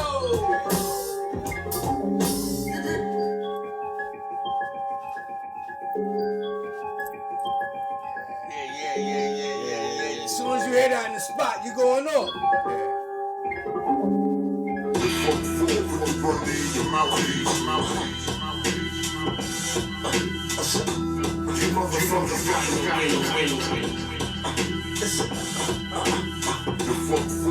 Burn it in your mouth. Yeah, it's hard to yell when your back rolls in your mouth. Nice jam. Dog, let's put the rumors to rest. The God is the best. Whoever's snitching on who I can care less. No goofy flex outside wear the vest. They got some new shit now that'll tear your chest. These young cats here, they on a different type of time. That money on ain't line, even if they have to do the crime. It's like a sample getting looped when a rapper dies. An eye for an eye, you still not satisfied. Let's get the poppin', bring bricks to profit, and setting up the shop with all the fiends to cop it. And let's take the rockin' in case they get out of pocket. The pistol whipping until his eyes coming out his socket. And blood dripping from the grinders. When it's no survivors, I can't trust it no more. That's when you broke the promise. There's nothing that can break a man when he rollin' solid. Y'all know the saying, real G's, we moving silence.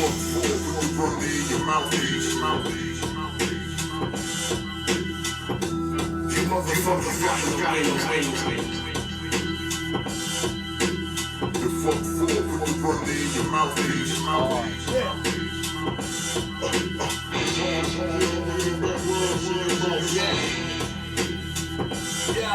Yeah.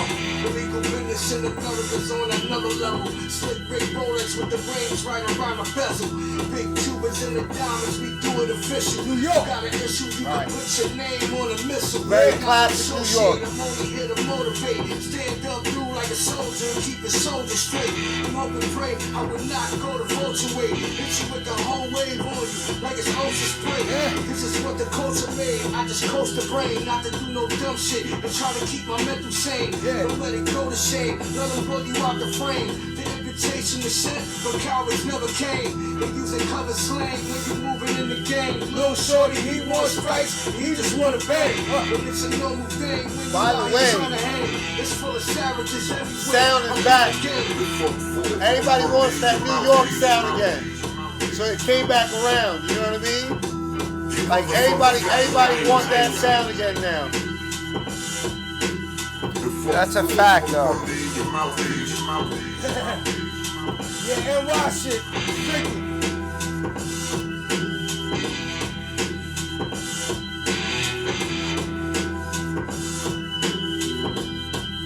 Griselda got a lot of people wanting to have that New York sound. And this, I had it first, though. that's what I was gonna say. There's wild New York heads Yo, hold that on, have pause that that, sound. They took it to another level. Pause that. They Yeah, took no disrespect to Griselda. They but took let's it to another actually- level. it's They just- took it to another It's level. just there's been New Yorkers doing that sound before they. Yo, let's reintroduce that a bit. They brought it back to the forefront, and I appreciate them for that. Yeah, absolutely. I appreciate them for doing that. So Absolutely. They definitely But stuck you to were the doing boom that bap. sound They before definitely they ever stuck. came around. They definitely stick to the boom bap. They Sean definitely P. love. They boom bap heads. They stick to Raw. it. But there's other places too. LA niggas is out there on the same. Niggas been out. Yo, there's crews out there that been doing boom, but it's LA shit. So we don't hear it here, but you go to LA, you gonna hear Absolutely. You gonna hear some dope ass dudes with some dope boom bap. Cause when I went to LA, I was like, I wasn't from there, but I started listening to different artists there. There's a lot of dope shit. I was like, all right. Yeah, not everything One is. kid named Spliff Hemingway. Check him out. Spliff Hemingway. So yeah, check you out. Just to summarize that, in case the music was a bit forward, we're just kind of talking about how Griselda popularized the sound that Agallah was pivotal in creating back in the day. Right. Nah. Wild. Yeah, not only period. that, you know, I work with Rome Streets. I just did something with Rome Streets. Shout to him. Rome Streets. Rome Streets, a name that's popping. Even before he was signed to Griselda, we was working. You know what I mean? Shout to Big Ox. He's signed to Griselda now. Yeah. He signed to Griselda. But before he was working with Griselda, he was at Big Ox house. Shout to Big Ox. Shouts to Big Ox. Shouts to Big Ox. So Big Ox studio, Big Ox linked me and Rome and we recorded a couple joints. So Big Ox linked us for this interview. That's a fact. Shout out Big Ox. And shout out Big Ox for being a Perspectives podcast alumni guy. And by the way, on behalf of Ox, you're all a bunch of fucking lobster bisques, you heard? And bum juices. Word. So let's play some more. Let's play some more. Let's go. Absolutely. That was called Active. That last record was called Active. This one is called Cold as Fuck. We in the tundra, yo. Yeah, that little. What is that? Like a violin or like a? Bro, the drums, like, I hear what you're saying, like. You don't hear drums like this no more. No. Yo, it's Antarctica. These cats can't chill with me. We need at least 100 mil to talk and deal with me. They catching major L's every time they go against me. Ain't no love for these ops, cause my heart is empty. Icy with the women, even if they feeling me. Gotta have more Jimmy Choo's and sit and eat a meal with me. You stroke a good one, but your word is not real to me. Opportunists got clout chasing, that's how I feel me.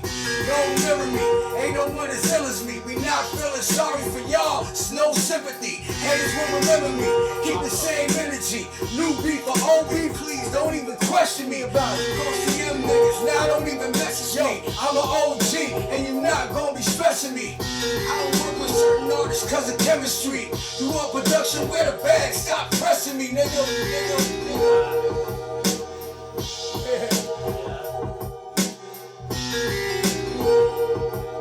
We might have to re-angle it. Or else I look like a dead fish while he's playing some banging shit. This isn't the type of music that you lean back to. It's the type of music you sit forward to. You bob your head hard to, you know what I mean? I don't want to disrespect the sound. That's facts.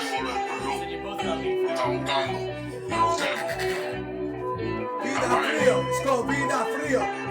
Si tú lo quieres, vengo solamente. Oh, it's called Vida Frío? Vida frío. No bring gente. Yeah, I need to learn my connects. I need to earn their respect. Show them how to get these checks. Time for me to collect all the tributes I accept. Like way back when the dog was rolling with a set. Had the hammers on deck, rolling up in the jets. Lit it up with 2 texts. Got grays on the neck, my man just came home. And he did a long stretch. And he's aiming for the head, or he aiming for your chest. And as far as shooters go, yeah, he was one of the best. Just say less, cause you niggas know the rest of the story. We on the road to the fame and the glory. The champagne's spilling over the Morris. Hey yo, listen, yeah. The song spilling over the linguini. Like Vito Corleone going against the Barzinis. Then we do Bellinis, sip the martinis. Spin back around the block in the Lamborghinis. Una vida frío, frío. Eso que eso digo. Boomy, boomy, dinos.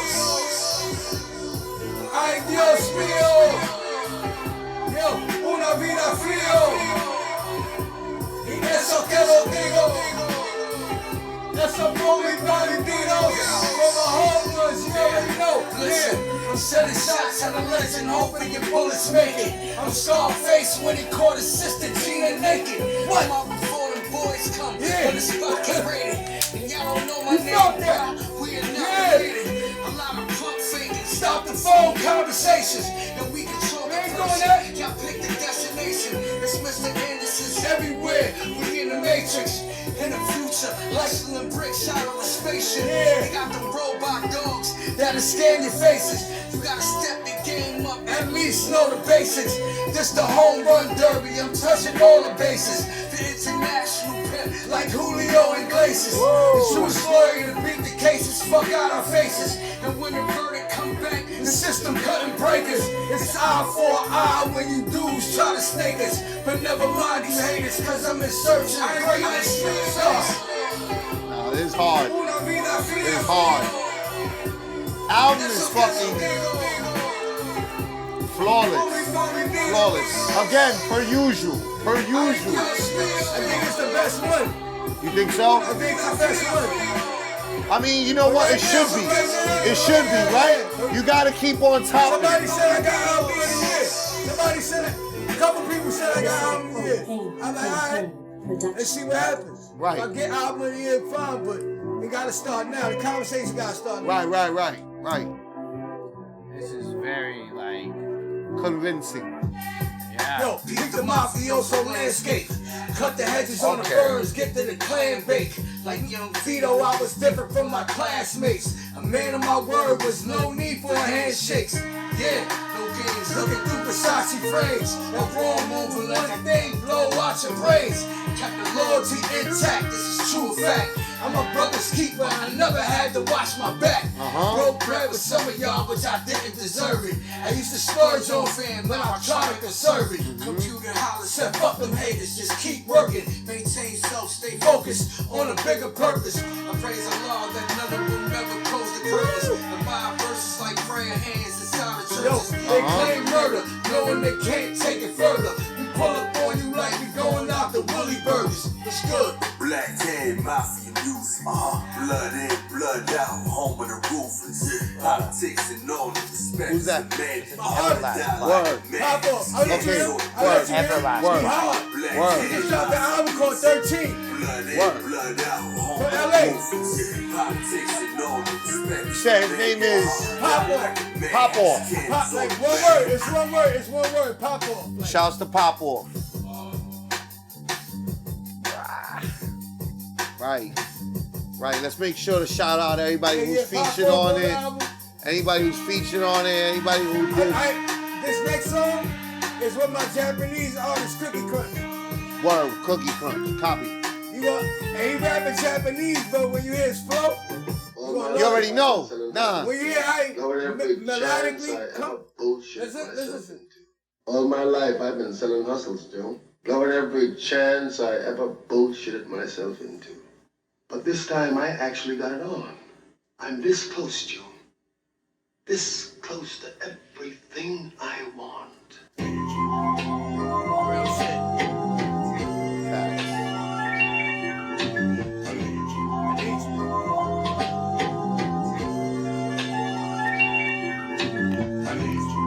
Shout out to Canada, Montreal, your boy Agallah Don. Perspective podcast. Hey yo, who back in the lab like y'all just needed exposure. And when they acting out of pocket, just keep your composure. I don't do the nasty chicks, I'm keeping it kosher. Stop drinking too much Henny, might form an ulcer. Welcome to this thing of ours, it's La Costa Nostra.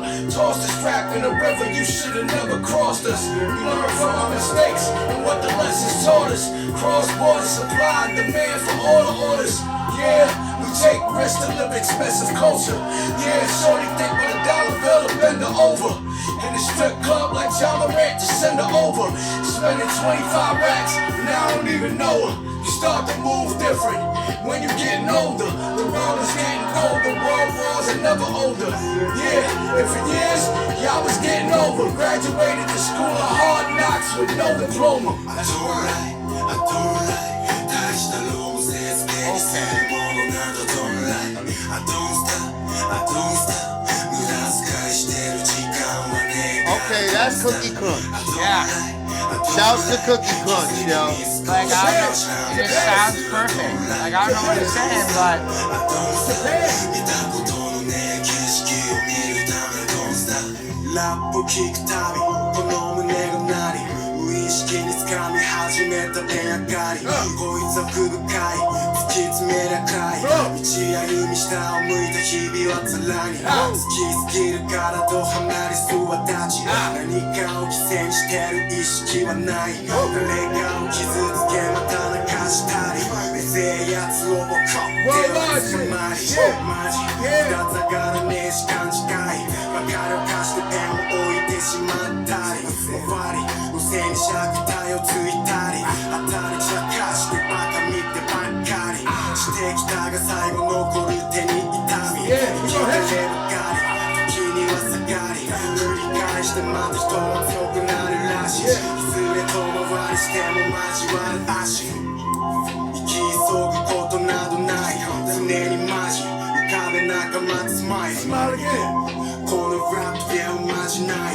かけたしらい待ちかすは場外 Time is money 明日につなげるための words パンチライン自分を信じて突き進む間違い Not everything's good I gotta get money I don't lie I don't lie 大したローもせず手にするものなど don't lie Wow, you could do wild promo in Japan. I'm going to Japan. I'm leaving too. To shoot.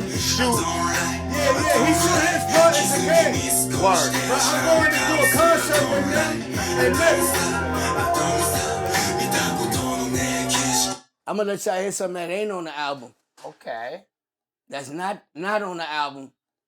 But overall, this is like a Japanese. This is my Japanese project that I'm doing with them. Oh, you're already working on Because projects. he's dropping a Japanese project.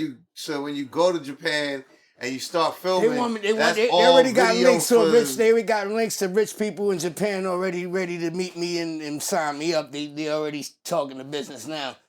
So I'm just playing my part. Cause Nips is a legend out there. The dude Nips, if you look him up, he got records with J. Rule Damager. Nips. Word. Look up J. Rule. J. Rule's been out there for a long time, going to Japan and getting a lot of bread in Japan. He's got a huge fan base in Japan. Big. So that's not surprising to find out that there's somebody. Yeah, this joint right here I did last night and they loving it. But this is just my verse. Just my verse. Broken to Japan. Y'all already know the plans. Agallah, Cookie Crunch, Nips my mans. The new Yakuza. Yeah. That's hard. I like that. That's the name of it. New Yakuza's fire. That's fire. That's fire. The That's new fire. Yaku. We call it the new Yaku. Nah, that's fire. It's the new Yaku. Listen. Propane campaign Japan. Yeah, Agallah, Cookie and Nips. You all know the movement. You dudes is losers. We moving like the new Yakuza. A thorough-ass rapper, yeah, and I'm a real producer. Let me introduce you to this type of magnificent music. Got you stuck on stupid soon as the guard disturbed it. Street fighting like Ken, this that all you can. I don't like this industry when you cats recouping. Feeling like Draymond Green, I'm trying to Jordan pull him. Yeah, young boy, I'm an OG, I'ma have to school him. We already know the act, who the fuck is you fooling? I build empires you cats can never ruin. Now I'm taking this to Japan, like what the fuck we doing? Pursuing life's pleasures, but we ain't living freely. Catch me meditating somewhere on Mount Fiji. To all the non-believers, I know you didn't believe me. You was acting too greasy, this life was never easy. Facts. Yeah, you know what I mean? But they jumping on that. They hopping on that. You feel me? Yeah. So this project is coming out. I have another project with them in Japan coming out on a major Japanese label soon. After you already taken a trip out. Yeah. And then The Art of Being Cold is out now. Right, out right now. But before you hit play though, I just want to point out like something because you be saying really smart stuff, so I want to like make sure people can catch the bars, especially like between the music where it's a little clearer. You mentioned earlier that when you're doing these projects, it's important to get the business unlocked. Important to make sure all the moves make sense. So you make the Japanese label, you get the guys on your project. Before you even go to Japan, you get booked on a show, you're already talking about a project to have it promote. It's like everything is all these multiple angles before you even domino go effect thing right there. You just like these guys reached out to me and I was like, oh shit. I didn't know. I don't know Japanese at all. Right. But I have fans there. Right. And this is when I tell artists. I try to tell artists this that's very serious about marketing and branding. Brand your stuff in other languages. When you put out your album, I'm giving y'all due. When y'all put out your album, put Japanese lettering on it so they could read it, because they don't read English, they read Japanese. Put it in the, if you got fans in that fucking area, put it in their language, not the music, but just the words, the words, the lettering and shit, so they can understand. For the cover, the back cover, keep the picture the same and all that, the artwork the same, but give the credits. You do branding in other places. You understand what I'm saying? Right. Do them in German. Do them in your title, Russian. Yeah, you watch your brand go up. Watch your brand go up. We got a fan base. We got a fan base, and from Volume 1, me and Jess, there's one song that gets Wow, Burn. Yeah, you got that from me. You make some cake. You make some cake. Come back. So like if you were to take the Littyyy Bros project, put it with show the God love. That's what I'm saying. Look, there's ways to eat. If y'all don't know, fuck with me. You know what I mean? I can show you. I'd rather show you better than I could tell you. Right. You know what I mean? Because a lot of niggas think they could do it for somebody telling them. But if you ain't there actually seeing it go down, you ain't going to really get the full experience. That's why I'm going to open a school for these motherfuckers. You know what it is? I tell people this all the time. A tool is not a tool in different hands. Nah, you think you can play the NBA without a coach? I'm like a coach. Exactly. Like I'm like a coach to a lot of these dudes. Believe it or not, they come to me like, yo, how does shit sound? You know, that's like like a coach. I'm gonna tell you, bro, what you gotta get better on. Everybody gotta get better. Everybody good at something, but everybody ain't good at everything. Nope. Like, you know what I mean? Like, you can learn a lot from watching niggas just shutting the fuck up and be like, all right, if you just a fly on the wall sometimes, that's even a blessing. Like, I when I go in the spots, I don't like, going where I'm not invited, but if I happen to land somewhere like a Dr. Dre session, I'm gonna shut the fuck up. I don't really know you like that, bro. I'm gonna just shut the fuck up. Observe, learn. Unless a bitch wanna talk to me. Right. You know what I'm saying? That's a different story. Right. You feel me? But but that's the thing. Like, I just be on, my bad, I'm gonna come right back. I just gotta go get something to drink. So, what, like you said, your conversations with P, your relationship with P, influence the talks of that you guys would have together, talk and influence. What are some of the other, was there, like for me, for example, sometimes I'm influenced by a motherfucking sunset or the color on a car that I haven't seen on another car before, or some drippy outfit that I wore. Somebody said something to me and it inspired a whole.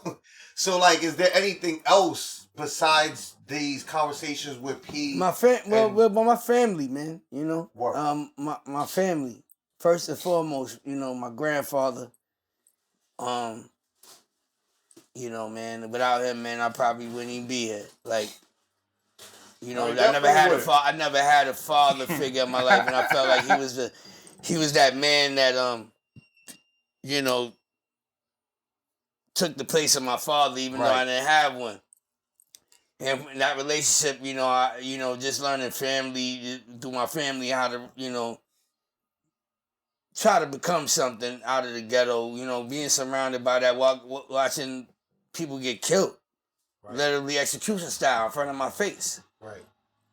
I'm not going to say no names, but I was a little boy, so I didn't remember who the fuck did what. Yeah. But I know I heard gunshots. I know I heard this shit, and that was my prayer to, my lead to praying to escape all of that. Nobody wants to be around that. I don't give a fuck who you are. If you trying to be around violence all your life, all that, something wrong with you as an individual.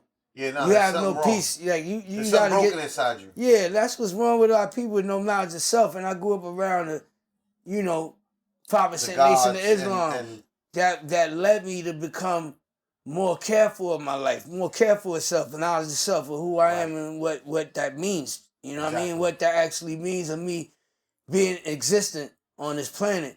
You know what I mean? And how, you know, the sciences and all that. So I'm trying to open up the mind more. Like, I just try to open up my mind more to different experiences, like, because it was actually nothing but death and murder and drugs all surrounded me. So I had to try to drive my imagination further. Right.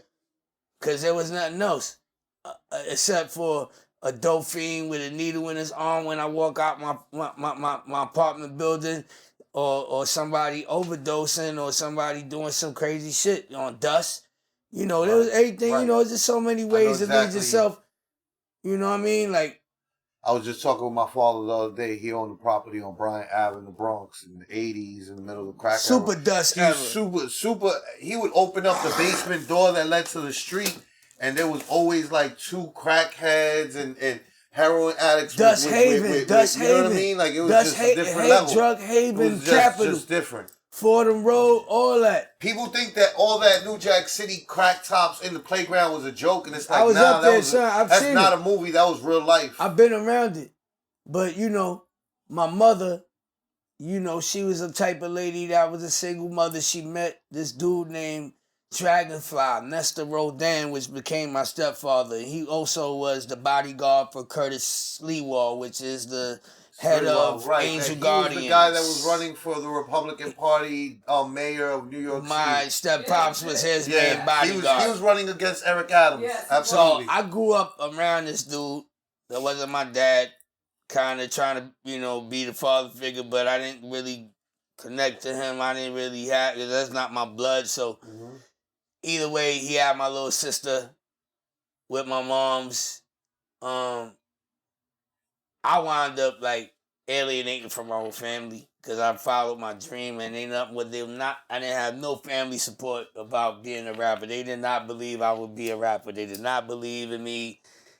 They did not have no clue about my future because I dropped out of school early, and that disappointed the fuck out of everybody. So it was like, what are you doing? Old mentality.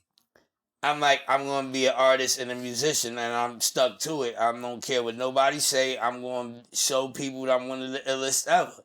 Right. And lo and behold, like, time started unfolding for me, like, on the music game, and then I finally got to show my mom. She was proud before she passed, because my mom got murdered.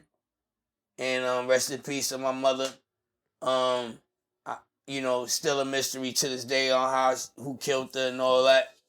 But, you know, like, you know, I just felt like I was always getting the short end of the stick. And I felt like I needed to change my life somehow. You know, even, you know, going through all that as a child, watching abuse, which and shit like that. And I met my pops once, but he came through and I ain't see him again. I don't know why. But, you know, I just feel like it wasn't, I was always kind of a day late on some shit, but then I had to catch up. I already knew where I was up against a lot. I was up against a lot of odds, you know what I'm saying? Like, just period. My family wasn't supporting shit like that. Yeah. Neighborhood was trying to, you know, do foul shit. You know, I've been through all of that. Very, you know what I mean? very typical New York upbringing, right? Like, I mean, for the most part, like, not everybody, but unfortunately, that's the way things was. But I'm grateful. Yeah. That I'm still here. You know, I've been through death experiences, almost died at the tunnel, hanging out with the wrong crowd. You know what I mean? Been through all that. You know what I mean? Shots flying at the whip, all that.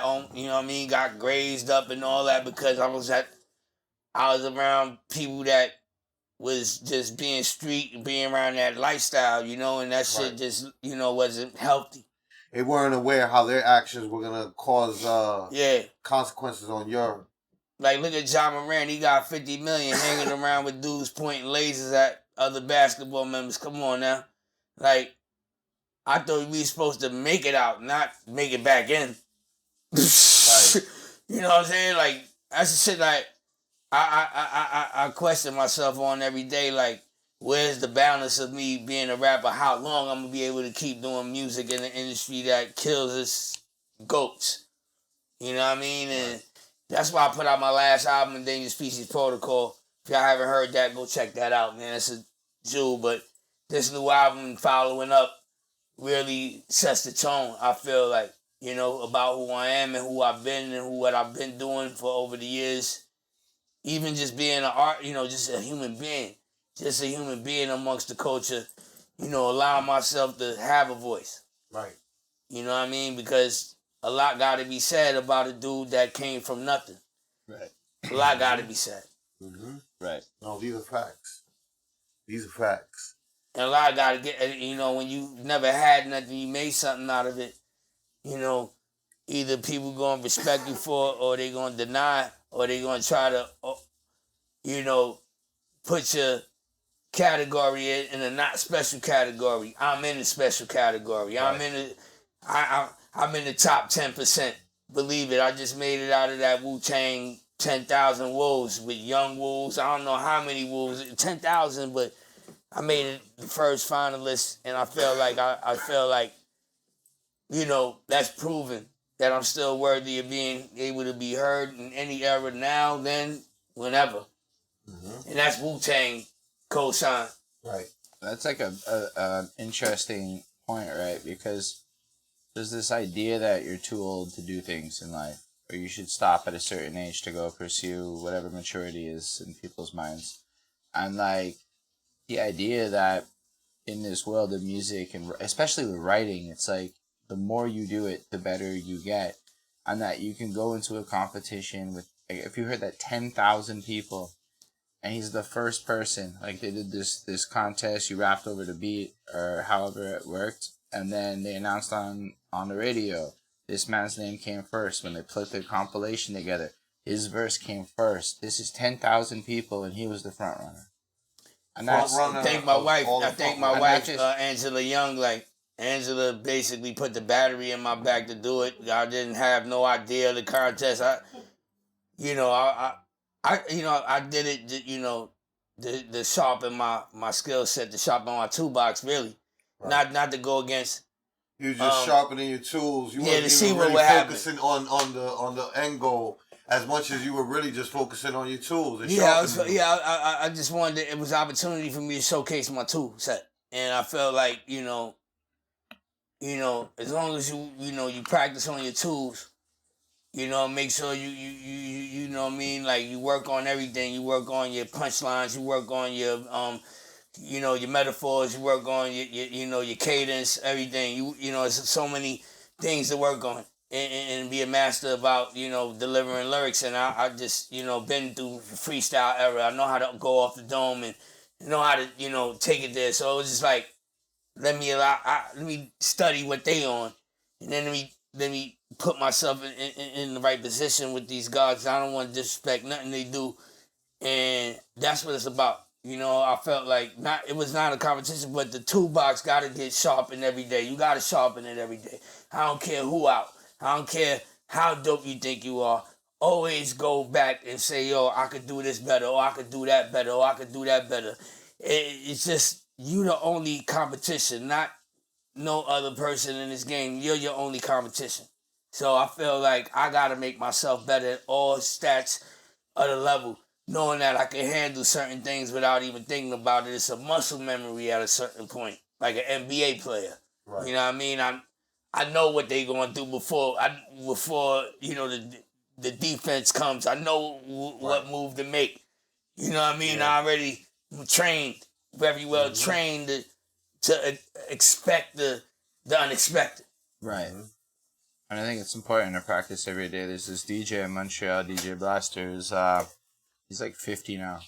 And he's like, it took him his whole career to get to this place where he's finally making the bank and he's finally getting the shine and shit. Props to him. The one thing that he said two things that stuck with me. One was get out your city, but the other thing that really stuck with me is that he practices an hour every day no matter what, just making sure he spins by himself to nobody else, just practicing an hour every day. And this is like, there's no better hip-hop DJ in Montreal right now. Anything you practice over 10,000 hours, you become a master at it. Right.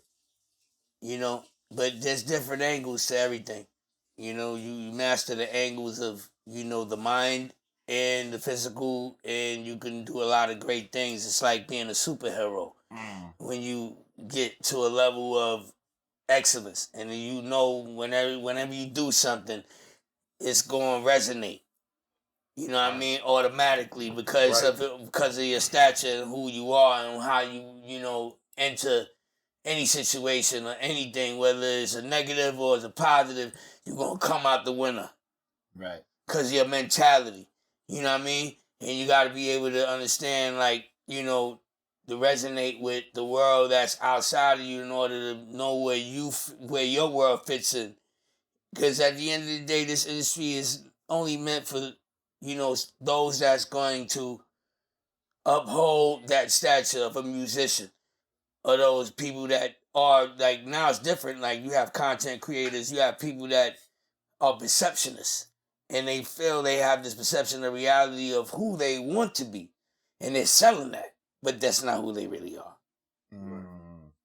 So we all dealing with a lot of perception.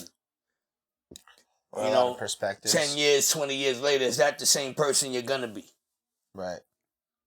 Being that you're just young, getting millions, who are you going to be 10, 20 years later? That same guy?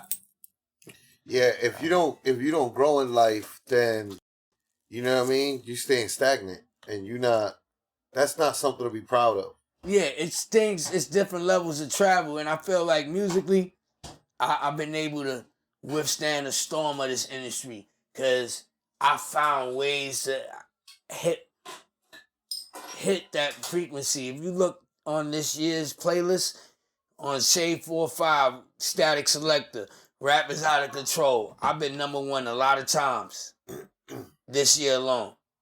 And I don't have no major label backing. I don't got none of that. That's just the people. That's genuine people. I know what the DJs want to play. And I know what the people want, regardless of the label situations. That's what I'm saying. Right. My sound is exclusive. I know what I got beyond just going to producer and trying to do an album with this producer. When they come to Agallah, you get an actual authenticity. I'm actually tailor-making shit for different people. Right. In order for me to be that designer. You know, you know, everybody, like, that's why Griselda's, you know, I salute to them. They winning because they designing their whole brand. And you got to design this shit. You just can't just come out. You got to design the brand, like Wu Tang brand. Griselda's like a Wu Tang brand now because they actually got the logo and all that and they got it on shirts now. And, you know, they follow that same blueprint. There's blueprints to follow in this game.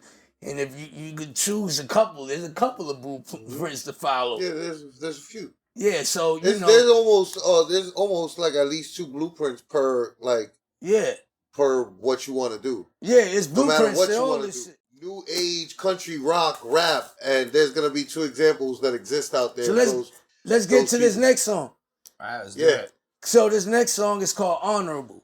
Right. It's produced by multi-platinum producer Charlamagne, who produced Jay-Z. Oh, I already know who Charlamagne. Yeah, you know what I'm saying? Nah, absolutely. Yeah, Charlamagne. He produced Mary J. Blige, Talib Kweli, a lot of other people. I don't have all his accolades and stuff, but he's produced quite a few major artists. Right. So he did this for me. And this is called Honorable. This is #2 right now, today on Rap is Out of Control, Shade 4-5. You know, so, yeah. I've been #1 a lot, but this is #2. So it's cool. It's like being #1. Well, actually, not, but... Charlamagne, you blessed me, bro. Let's go. It's still hot. Out of 27 on the playlist, yeah. Charlamagne music lads. Yeah. Shout out to my brother DB Alliance Christ. Hey, yo. Brownsville up. I know y'all going through some shit with an eye for a homie or maybe your own chick, maybe even a snitch while you deep in the trench. Yo, be honorable, I'm loyal to my clique, propane. Nigga, I'm in the smooth like a gym rat. High exalted, top tier lyricist, I've been that. Cash can't say I fronted like I never did that. Yo, like I I never did that. Charlamagne staccato, the crowd scream bravo. My family against yours, whoever Delgado. We on the clock fast, like Hector Camacho. You too barato, thinking you man like you macho. And I don't see these new rappers, I aim for the best. I just think about a check when I aim for the neck. Even with family, I demand a certain respect. I press a check if your music girls will impress. Drop 50 balls. Game 7, I think I'm stepped. Like the beam on a lonely couple seconds is left. Catch is rookies. You need to stop playing with vets. Yo, you need to stop playing with vets. Listen, I know y'all going through some shit. With an eye for a homie or maybe your own chick. Maybe even a snitch while you deep in the trench. What? Be honorable, I'm loyal to my clique. Yeah, hey, nigga, I'm faking moves. We are not imposters. My little homies got dreads, but they ain't even rosters. No co-signers, no crew hopping. Still get it popping. They ain't leave me an option. Still grinding real hard to give them reminders. Cause the fans is fickle, real ones know it's timeless. No backbones, you rappers is looking spineless. Satisfaction and death, like the Royal Highness. Walking over your tombstone in a pair of Pradas. The God of Charlamagne, now we ain't leaving survivors. All I hate erasing, bitches leave it behind us. Niggas know this shit is dope, you gotta rewind us. I know y'all going through some shit with an eye for a homie or maybe your own chick. Maybe even a snitch while you deep in the trench. Be honorable, I'm loyal to my clique, propane, nigga.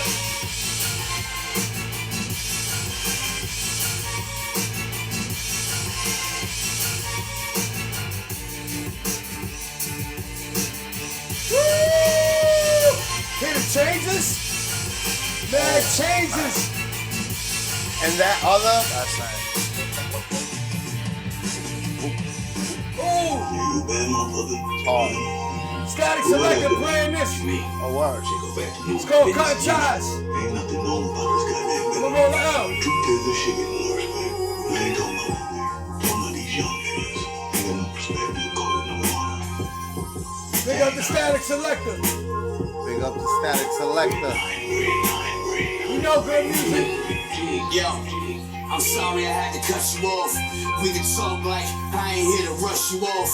You think I'm a gun now, cats wanna bust me off. Designer fabric, yeah, you know I'm from a different cloth. Keep the goons, but now I think I need 100 more. Dangerous species protocol, we the ones they hunting for. Late founder like AD, you about to take the call. Keep your shooting guard on when you out here playing ball. And keep it solid with these niggas around you before they disrespect, play you, or try to clown you. Brownsville cats, yeah, they will surround you. You say what up to my guys, they won't even pound you. Yo, real lives was there for you and who's been loyal. And when we go to war, to the victim goes to spoils. That's when a fucking hammer hits the coil. You stand up, dude, like when my feet touch the soil. Let's go. Pain, push the product, what you know about it. These whack cats out here pushing garbage. I'm on my bullshit, it's about to get retarded. I'm good. I'm on my bullshit, it's about to get retarded. Propane, push the product, what you know about it. These whack cats out here pushing garbage. I'm on my bullshit, it's about to get retarded.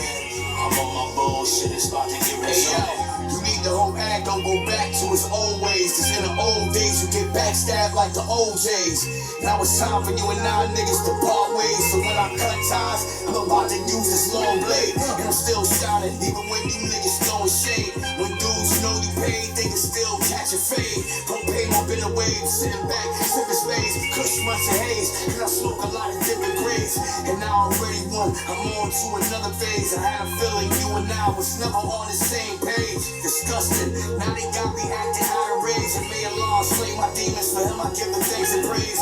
Life is much more than studying hard as one days. Lock myself in the studio and I record for days. You start moving different when you reach this older age. Practice the art of being cold, my nigga P would say.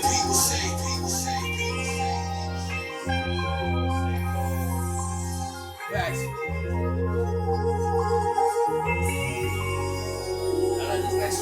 Straight like that. Production's been incredible. Straight like that. Straight like that. Straight level. Straight like that. Straight like that. Straight like that. Straight like that. Nigga, I'm straight like that, yo. Yeah. Some cats known for doing too extra, trying to drive themselves crazy just like a Tesla. Before the refs made the call, you should've known better. Don't be another Ryan and don't be another Hector. Yeah, you with the heckless while we sipping nectar. It's fucked up when your own kind gotta check you. I'm amazed at you niggas, you acting disrespectful. They make bigger guns than people, you are not that special. Let's talk lead, nah, we ain't talking rapping pencils. Family all like to wait, now they acting regretful. I'm from the Ville, never ran, you niggas forgetful. Ain't trying to stress you when you out here being successful. A lot of ops, yeah, y'all got scores to settle. Whatever the case, I hope that the God will bless you. Allah made the path, and I'm not resentful. I don't see no one with this kind of potential. Straight like that. Straight like that, nigga.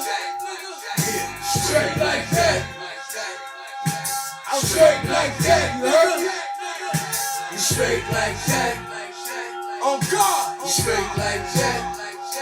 Let's talk about straight like that.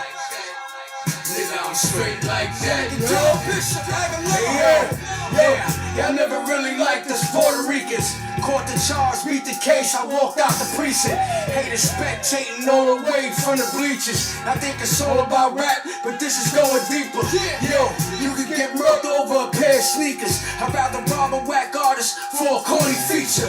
Yeah, them bars don't hit when it's coming out the speakers.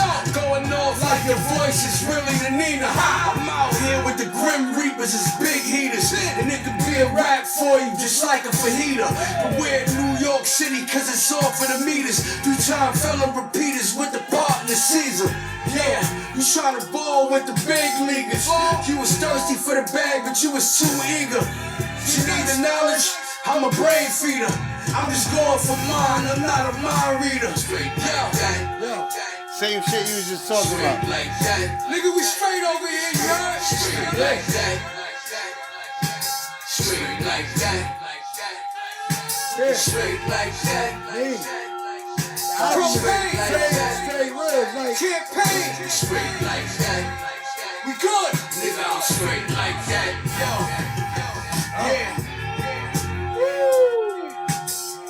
Put some respect on my motherfucking name. I'm straight on you haters, you heard? yeah, it's going down. Y'all keep inspiring me to do great things with my life. Stay on your bullshit, I'ma stay on my business. Straight like that. That was crazy. My niggas go in, street controlling, they heat holding, plus they piss smoking. We high rolling, we never folding. The whip coasting, going slow motion. Just for the soldiers and the money getters. Man up, bronze up, handle business. Propane campaign, just bear witness what the game needed. Some real niggas. Nodding on me like a fiend on a bag of diesel. Come through with shades so dark I can't see. Death trap like the song with a good visa. So lethal like the tip of an AIDS nickel. I'm the intimates man, homie, I keep cake. In the pocket, duffel bag on a briefcase. I'm a high roller, using cheapskate. Come through with a car with a 2-year release date. Let's get him. My business is messy, homie, I eat steak. I'm on tea early, but you a week late. I'm in a new coupe, dog, with new plates. Pistol by my waist, a Teflon just in case. Yo, one of you fake niggas, yo, I replace niggas. Yo, we don't even exist, we erase niggas. And we chopping the head off of the snake niggas. Put the game under pressure, it's no mistake, nah. My niggas go in, street controlling, they heat holding, plus they piss smoking. Yo, we high rolling, yo, we never folding, nah. The whip coasting, going, slow motion. This for the soldiers and money getters, yeah.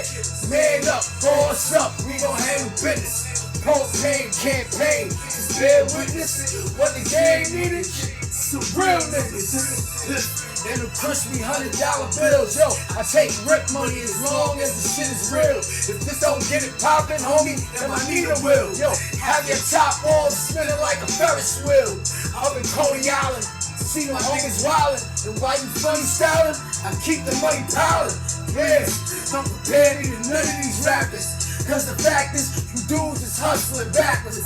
I'm a master, the formula, the recipe. Niggas can't touch the flow. I'm like leprosy, nothing but jealousy since I turned celebrity. A lot of this dough will get you a whole lot of enemies. Move with the weaponry, heavy artillery. Lyrically, I'm selling sand, going on a killing spree. If I don't pop off now, fam, it's a conspiracy. You don't want none of me, I'm a murder this in the street. Back, My niggas done. go in, street control. We holding, bust it, let's smoke. We high rolling, Everything we move. never fold. Whip posted, slow motion. Yikes. This is for the soldiers, stand on money to get us. Stand up, throw something, we gon' handle business. Campaign, campaign, just bear witness. What the game with it, some real niggas. Yes. This is called the warming. The warming. You know what I mean? It's been called the whole time. Yeah, beware NYC.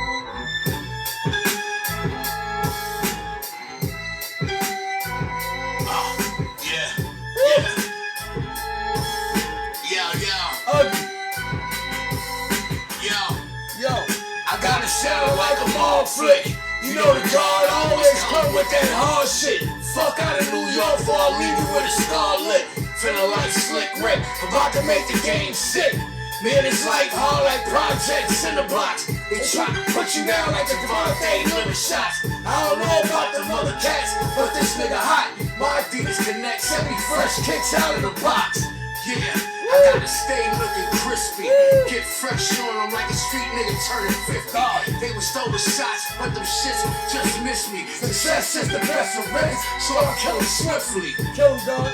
They say the dog is all overdue. You want the smoke, I'm just smoking the gas rolling through. No 85 minutes, time to show and prove. To be a man of your word, cause that's what I'm a hold you. Save me the hatred, you can save me the guilt. I put in work, you can never destroy what I built. Moving out of pocket, that shit'll get you killed. Keep the shield when they catch you slipping in the field. Bruh, we ain't moving by the same codes, we ain't playing the same roles, we ain't boning the same hoes. And you already know how the saying goes. The game is to be sold, and no bro is not to be told. Yo.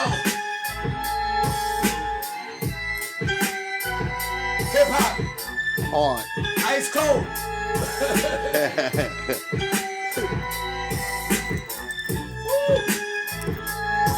Yeah, man. Yeah, that's, you know, plays out a lot of that heat. I can take back to Montreal and let them know that ball work is still mean. I'm here. New album out. www.agallahmusic.com on these dudes. You already know we here just independently doing what we gotta do, man, to survive.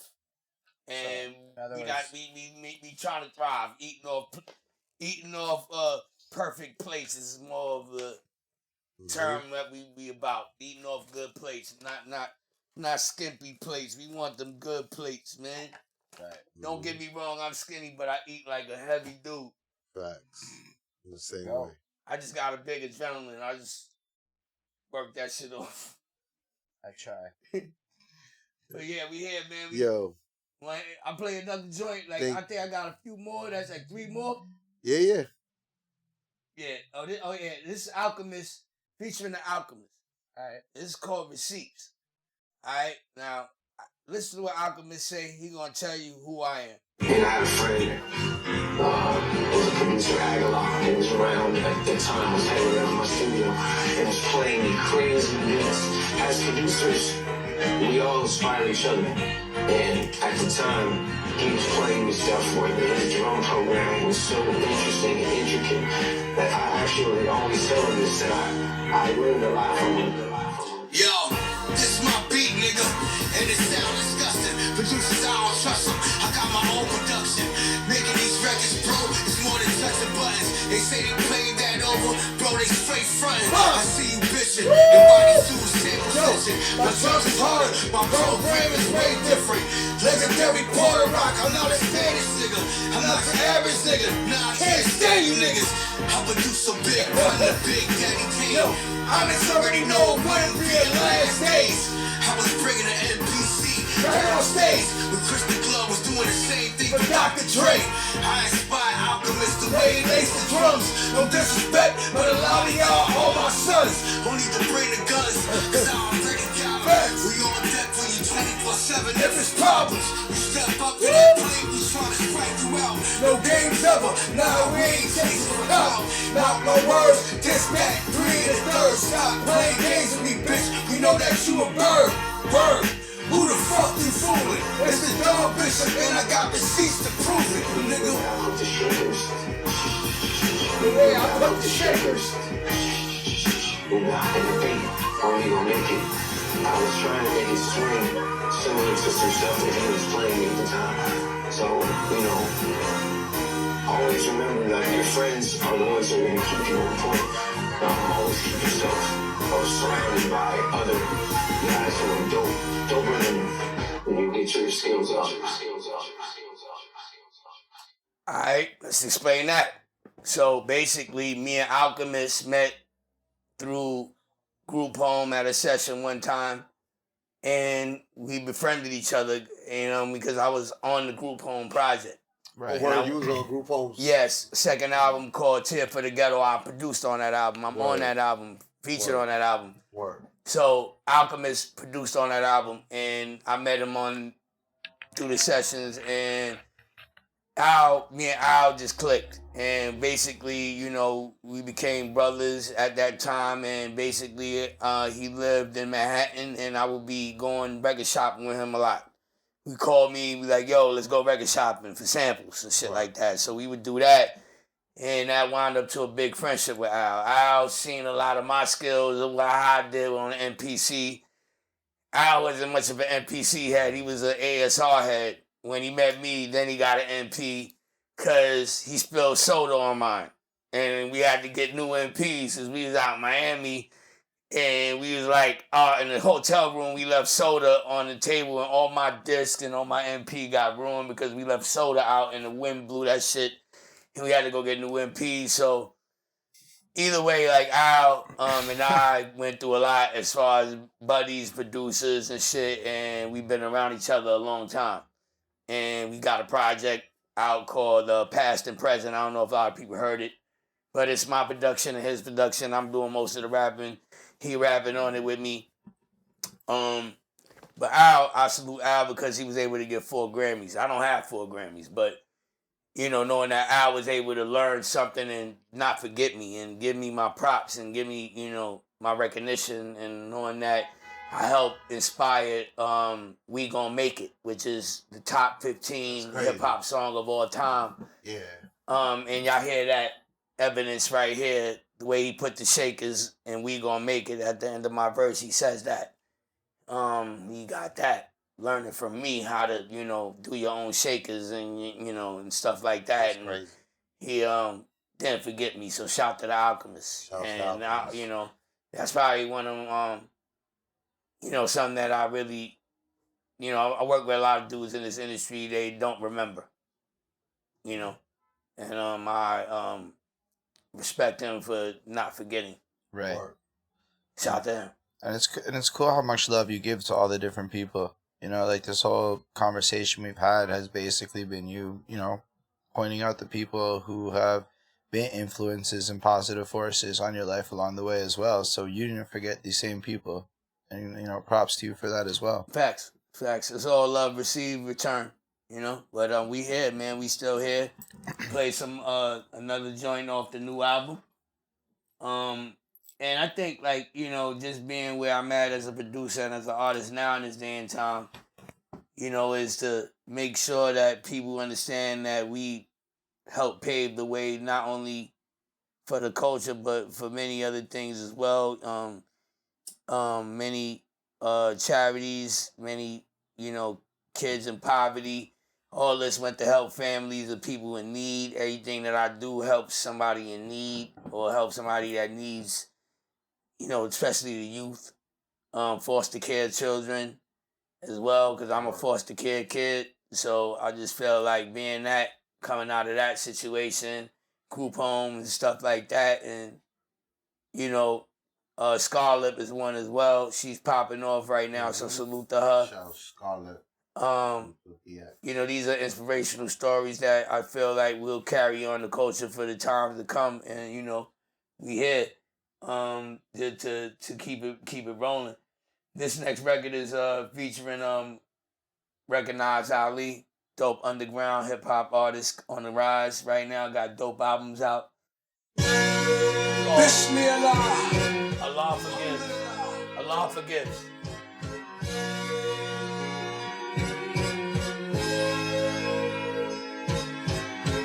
Allah forgives, but I don't. I'ma keep it official. Have a good rest. You might need to sleep with your pistol. It was buried back then, now I'm seeing it crystal. They wanted all the smoke like they was showing me signals. You on that double type of time, I can see it within you. You know what I've been through, it's never no smile on the menu. I don't care who you are, I'm trying to outlive you. I'm just an industry puppet, I'm trying to outspit you. And where the fuck was y'all at when I ain't have a nickel?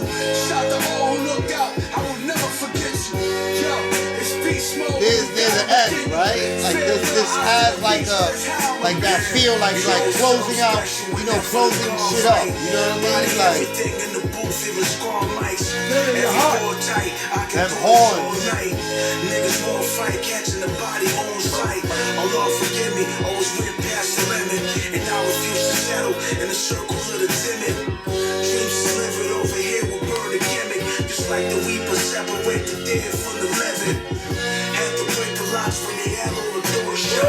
Been on the road since a kid, I know all the shortcuts. My niggas know what's up, always got the arm tucked. But in this life you get further when you have more guts. Only the strong will survive, I'm born with the shine. From beneath the ground, storm the game by surprise. Trying to rise for fallen soldiers, not alive. I'm all you whack ball, after the great fall, we shall arise.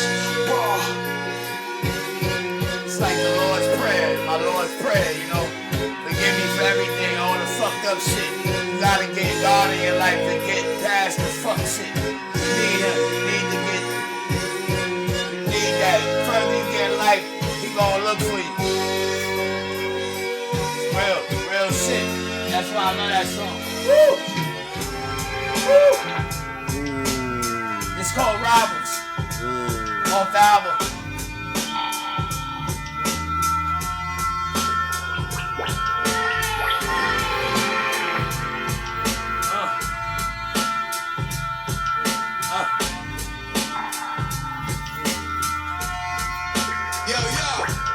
Yo, this is fast for today, and when you see them all, have no compassion for the desperado.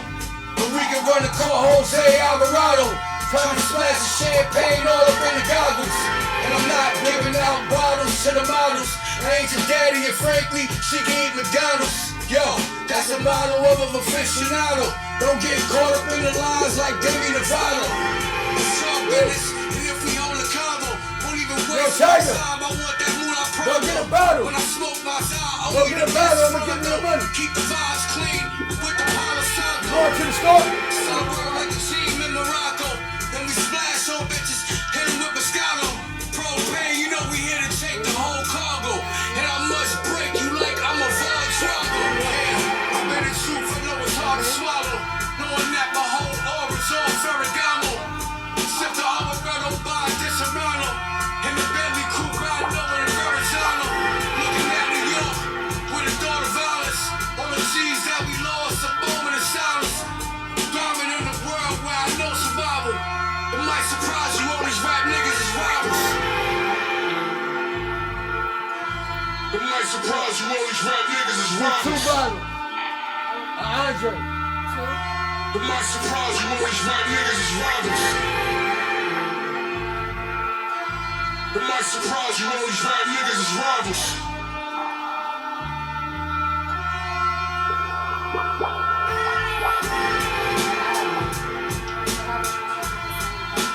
Same pen.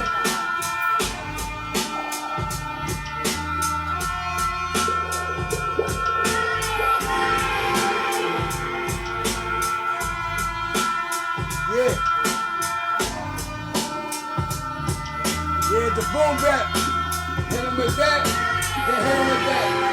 The last song on this joint has Left Us to Die. You know, like, they'll leave you for dead out here. They said they testify. Another homicide. They left us scared to die. Is that like a saxophone or Guitar. that's a guitar? The wailing? The wailing? Guitar, yeah, guitar. Woo. I got string bending. A lead guitar. Oh, now I hear it. Woo! Reasonable proof theater. They said they testify. They left us They ended off the album like this. Yeah. Woo. They said they testify.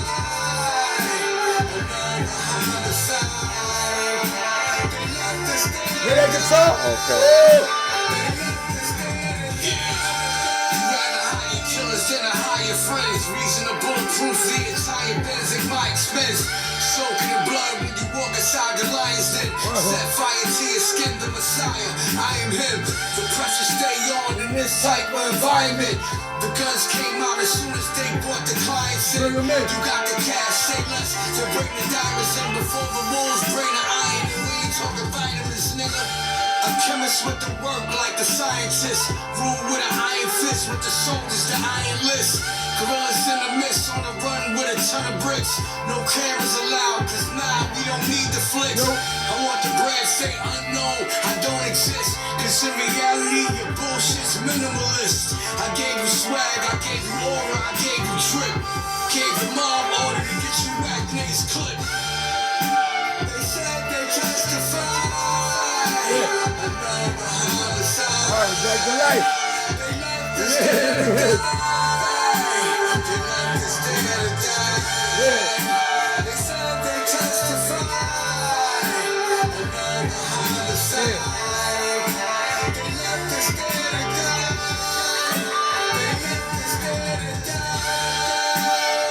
Shit.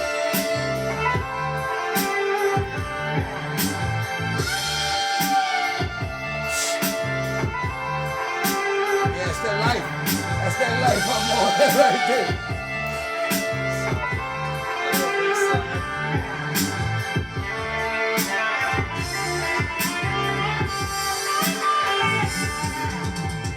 Yeah, end of the album right there, but That's hard. Yo, that guitar was fucking. That track was I amazing. really like that. That's like That was- it brings you to like the whole like live instrument feel. Like it just brings you to like a more like I don't know. Closed it out with the coldness of the courtroom. You can almost picture it all live, like finale wise, like this whole like stage set. Like I don't know. Sometimes when I yeah, listen shit to like albums, that, right? Yeah, you gotta dress it. Like when I've been around Dr. Dre, everything that whole Chronic tour was all staged. The big smoking skull. You know when I was on that tour, and I first met Snoop and them. You know before they became big superstars, they was just on the brink of superstardom when I met them, and I got on that Chronic tour with Run DMC. But learned a lot from being around those dudes because they was into the business of it, actual business of it, not just putting out music, but doing big concerts, getting that big production, that big pyrotechnic flames up, popping out, shit like that. You know what I mean? It's all entertainment. You want people to know that. Yeah, I'm worth pyrotechnic energy. I'm pyrotechnic energy. You want at least one trailer. You want at least one trailer's worth of like stage hands you don't want nobody and stage looking at equipment you like, and shit. I'm just up here to grab a microphone and just rap. I want pyrotechnics behind this music. I need motherfuckers dancing. I need shit. I need my shit to be a show. But it is a visual for you. But if you don't have the budget, I create a visual in your mind. That's the greatness about music. You don't need the budget. You create the vision in the mind, and then everything will follow. Fair. True create fact. the vision in the mind, motherfuckers will follow. Like you create that shit and you, that's what I'm saying. Like the biggest budget I ever had was probably $750,000 budget, and I had to share that shit with 2 other people. I ain't gonna say their name, but at the end of the day, like it was from Virgin Records. Thing is, like when you got ideas and you in a pot with other people, like it gets complicated. Like Right. being in groups are complicated. Like I stopped being in groups. Like I tried to do the group thing. You know, you try to get in that, and then you like. Oh, I got to deal with people. It's hard. Nah, it's hard to make any group of people. It's hard to move. You know, all together it's all hard at to once. move. It's very hard. Like literally, a group is like getting tied to a bunch of people. You know what I mean? Like having your legs tied to a bunch of other people. So now you got to move together. And to move together, like you gotta have a lot of trust. You're gonna end up, you gotta have a lot of trust. But really, what's gonna end up happening is y'all gonna fall on your face a bunch of times. Yeah, first, and then you know what I mean? yeah, and that's Like, the thing. You want to be able to, you know, like I watched that Wu Tang series, and shout out to the Wu Tang. You know, I just feel like it's a good blueprint to follow for crews, so you know what not to do because they made a lot of mistakes to get the way they had to go. I feel, absolutely. If you watch those series, whatever you want to believe out of the series, there's something there for you to learn from. And I feel like, as you know, I would watch that if I was a lot of young artists now. I would watch the Wu Tang Saga continued series on Netflix, on Hulu. But you know, either way, my thing is that I think it's on Disney Plus in Canada. Oh, okay. Disney Plus in Canada. Yeah, it's all the same. That's why they have the three. I would watch it to learn from these experiences. If you're trying to do your own crew, if you're trying to get people together, you got to have some organization. And where that's going to come from if you're not teaching it or if you're not absorbing it from any other source. So I would definitely highly suggest that. You know what I mean? You know, and, you know, some things happen different for everybody, you know, in this industry, you know. But, you know, if you do something in this game, there's other people that do certain things for hype. People do things for fame, clout. I do things for longevity. Love that. That's a great way to put it. I agree. I think that Wu-Tang show is a super interesting behind-the-scenes lens. Everyone needs to know it's RZA's perspective, because I believe it's his, and there are 9 sides to that story, probably at least 12 if you include Power and Divine and all them. So, like... Yeah, like, when I first met RZA, it was at Chunk King Studios in, like, 1994 when I was recording early. When I was recording the album for East West Electra, Wrap Your Lips Around This. One day he forgot his records. And I had my crate. And then he's like, yo, I left my records, man. Can I hold your crate? I just gave it to him. No questions asked. I was like, yo, go do your thing. And he made All I Need. That's crazy. So it was like, you know, RZA know. You know what I mean? Like, he know, like, I'm a good-hearted individual. Like, I always try to be a good heart dude when I see people in need. That was when I was younger. Now I'm, like, a little colder now, but either way, like, I just got to be able to make the world understand that I am one of the most important pieces in hip-hop. Not then, not now, but forever. You know what I mean? Like, I'm a forever, as long as I'm alive, and I got, like, a lot of music so people can go always back. And you won't probably hear no posthumous albums from me because I got a lot of music unreleased already. So there's no need. I'll make sure I have albums that I put together myself before I pass away. Right. That way nobody will try to do no dumb shit afterwards. You know, but either way, you know, I'm grateful for the journey that I've been able to, you know, accomplish. And I still got more to do. I don't know how much more, but nah, you got a lifetime's worth left still. Word. And, you know, I mean, to be realistic, you know, the times are changing. And, you know, we, you know, either change with the times or don't let the times change you. Right. You know, so it's like basically, you know, still cooking, still, you know, doing what I love and buying vinyl and coming back home and chopping samples and writing rhymes and lighting up gas and eating up good food, steak, you know, whatever. At the end of the day, I just want to live a good life. You know, you want to live a good life. You don't want to backtrack and be like, damn, I did all this for nothing. You know what I mean? Big facts. I think that's the lesson to be learned here. Facts. I appreciate, like, this conversation. Like, your insights are, like, I mean, I met you once at a bar, and I didn't really know who you were at all. And they're like, you know who you were just talking to? And I was like, No, sir, I don't know who I was just talking to.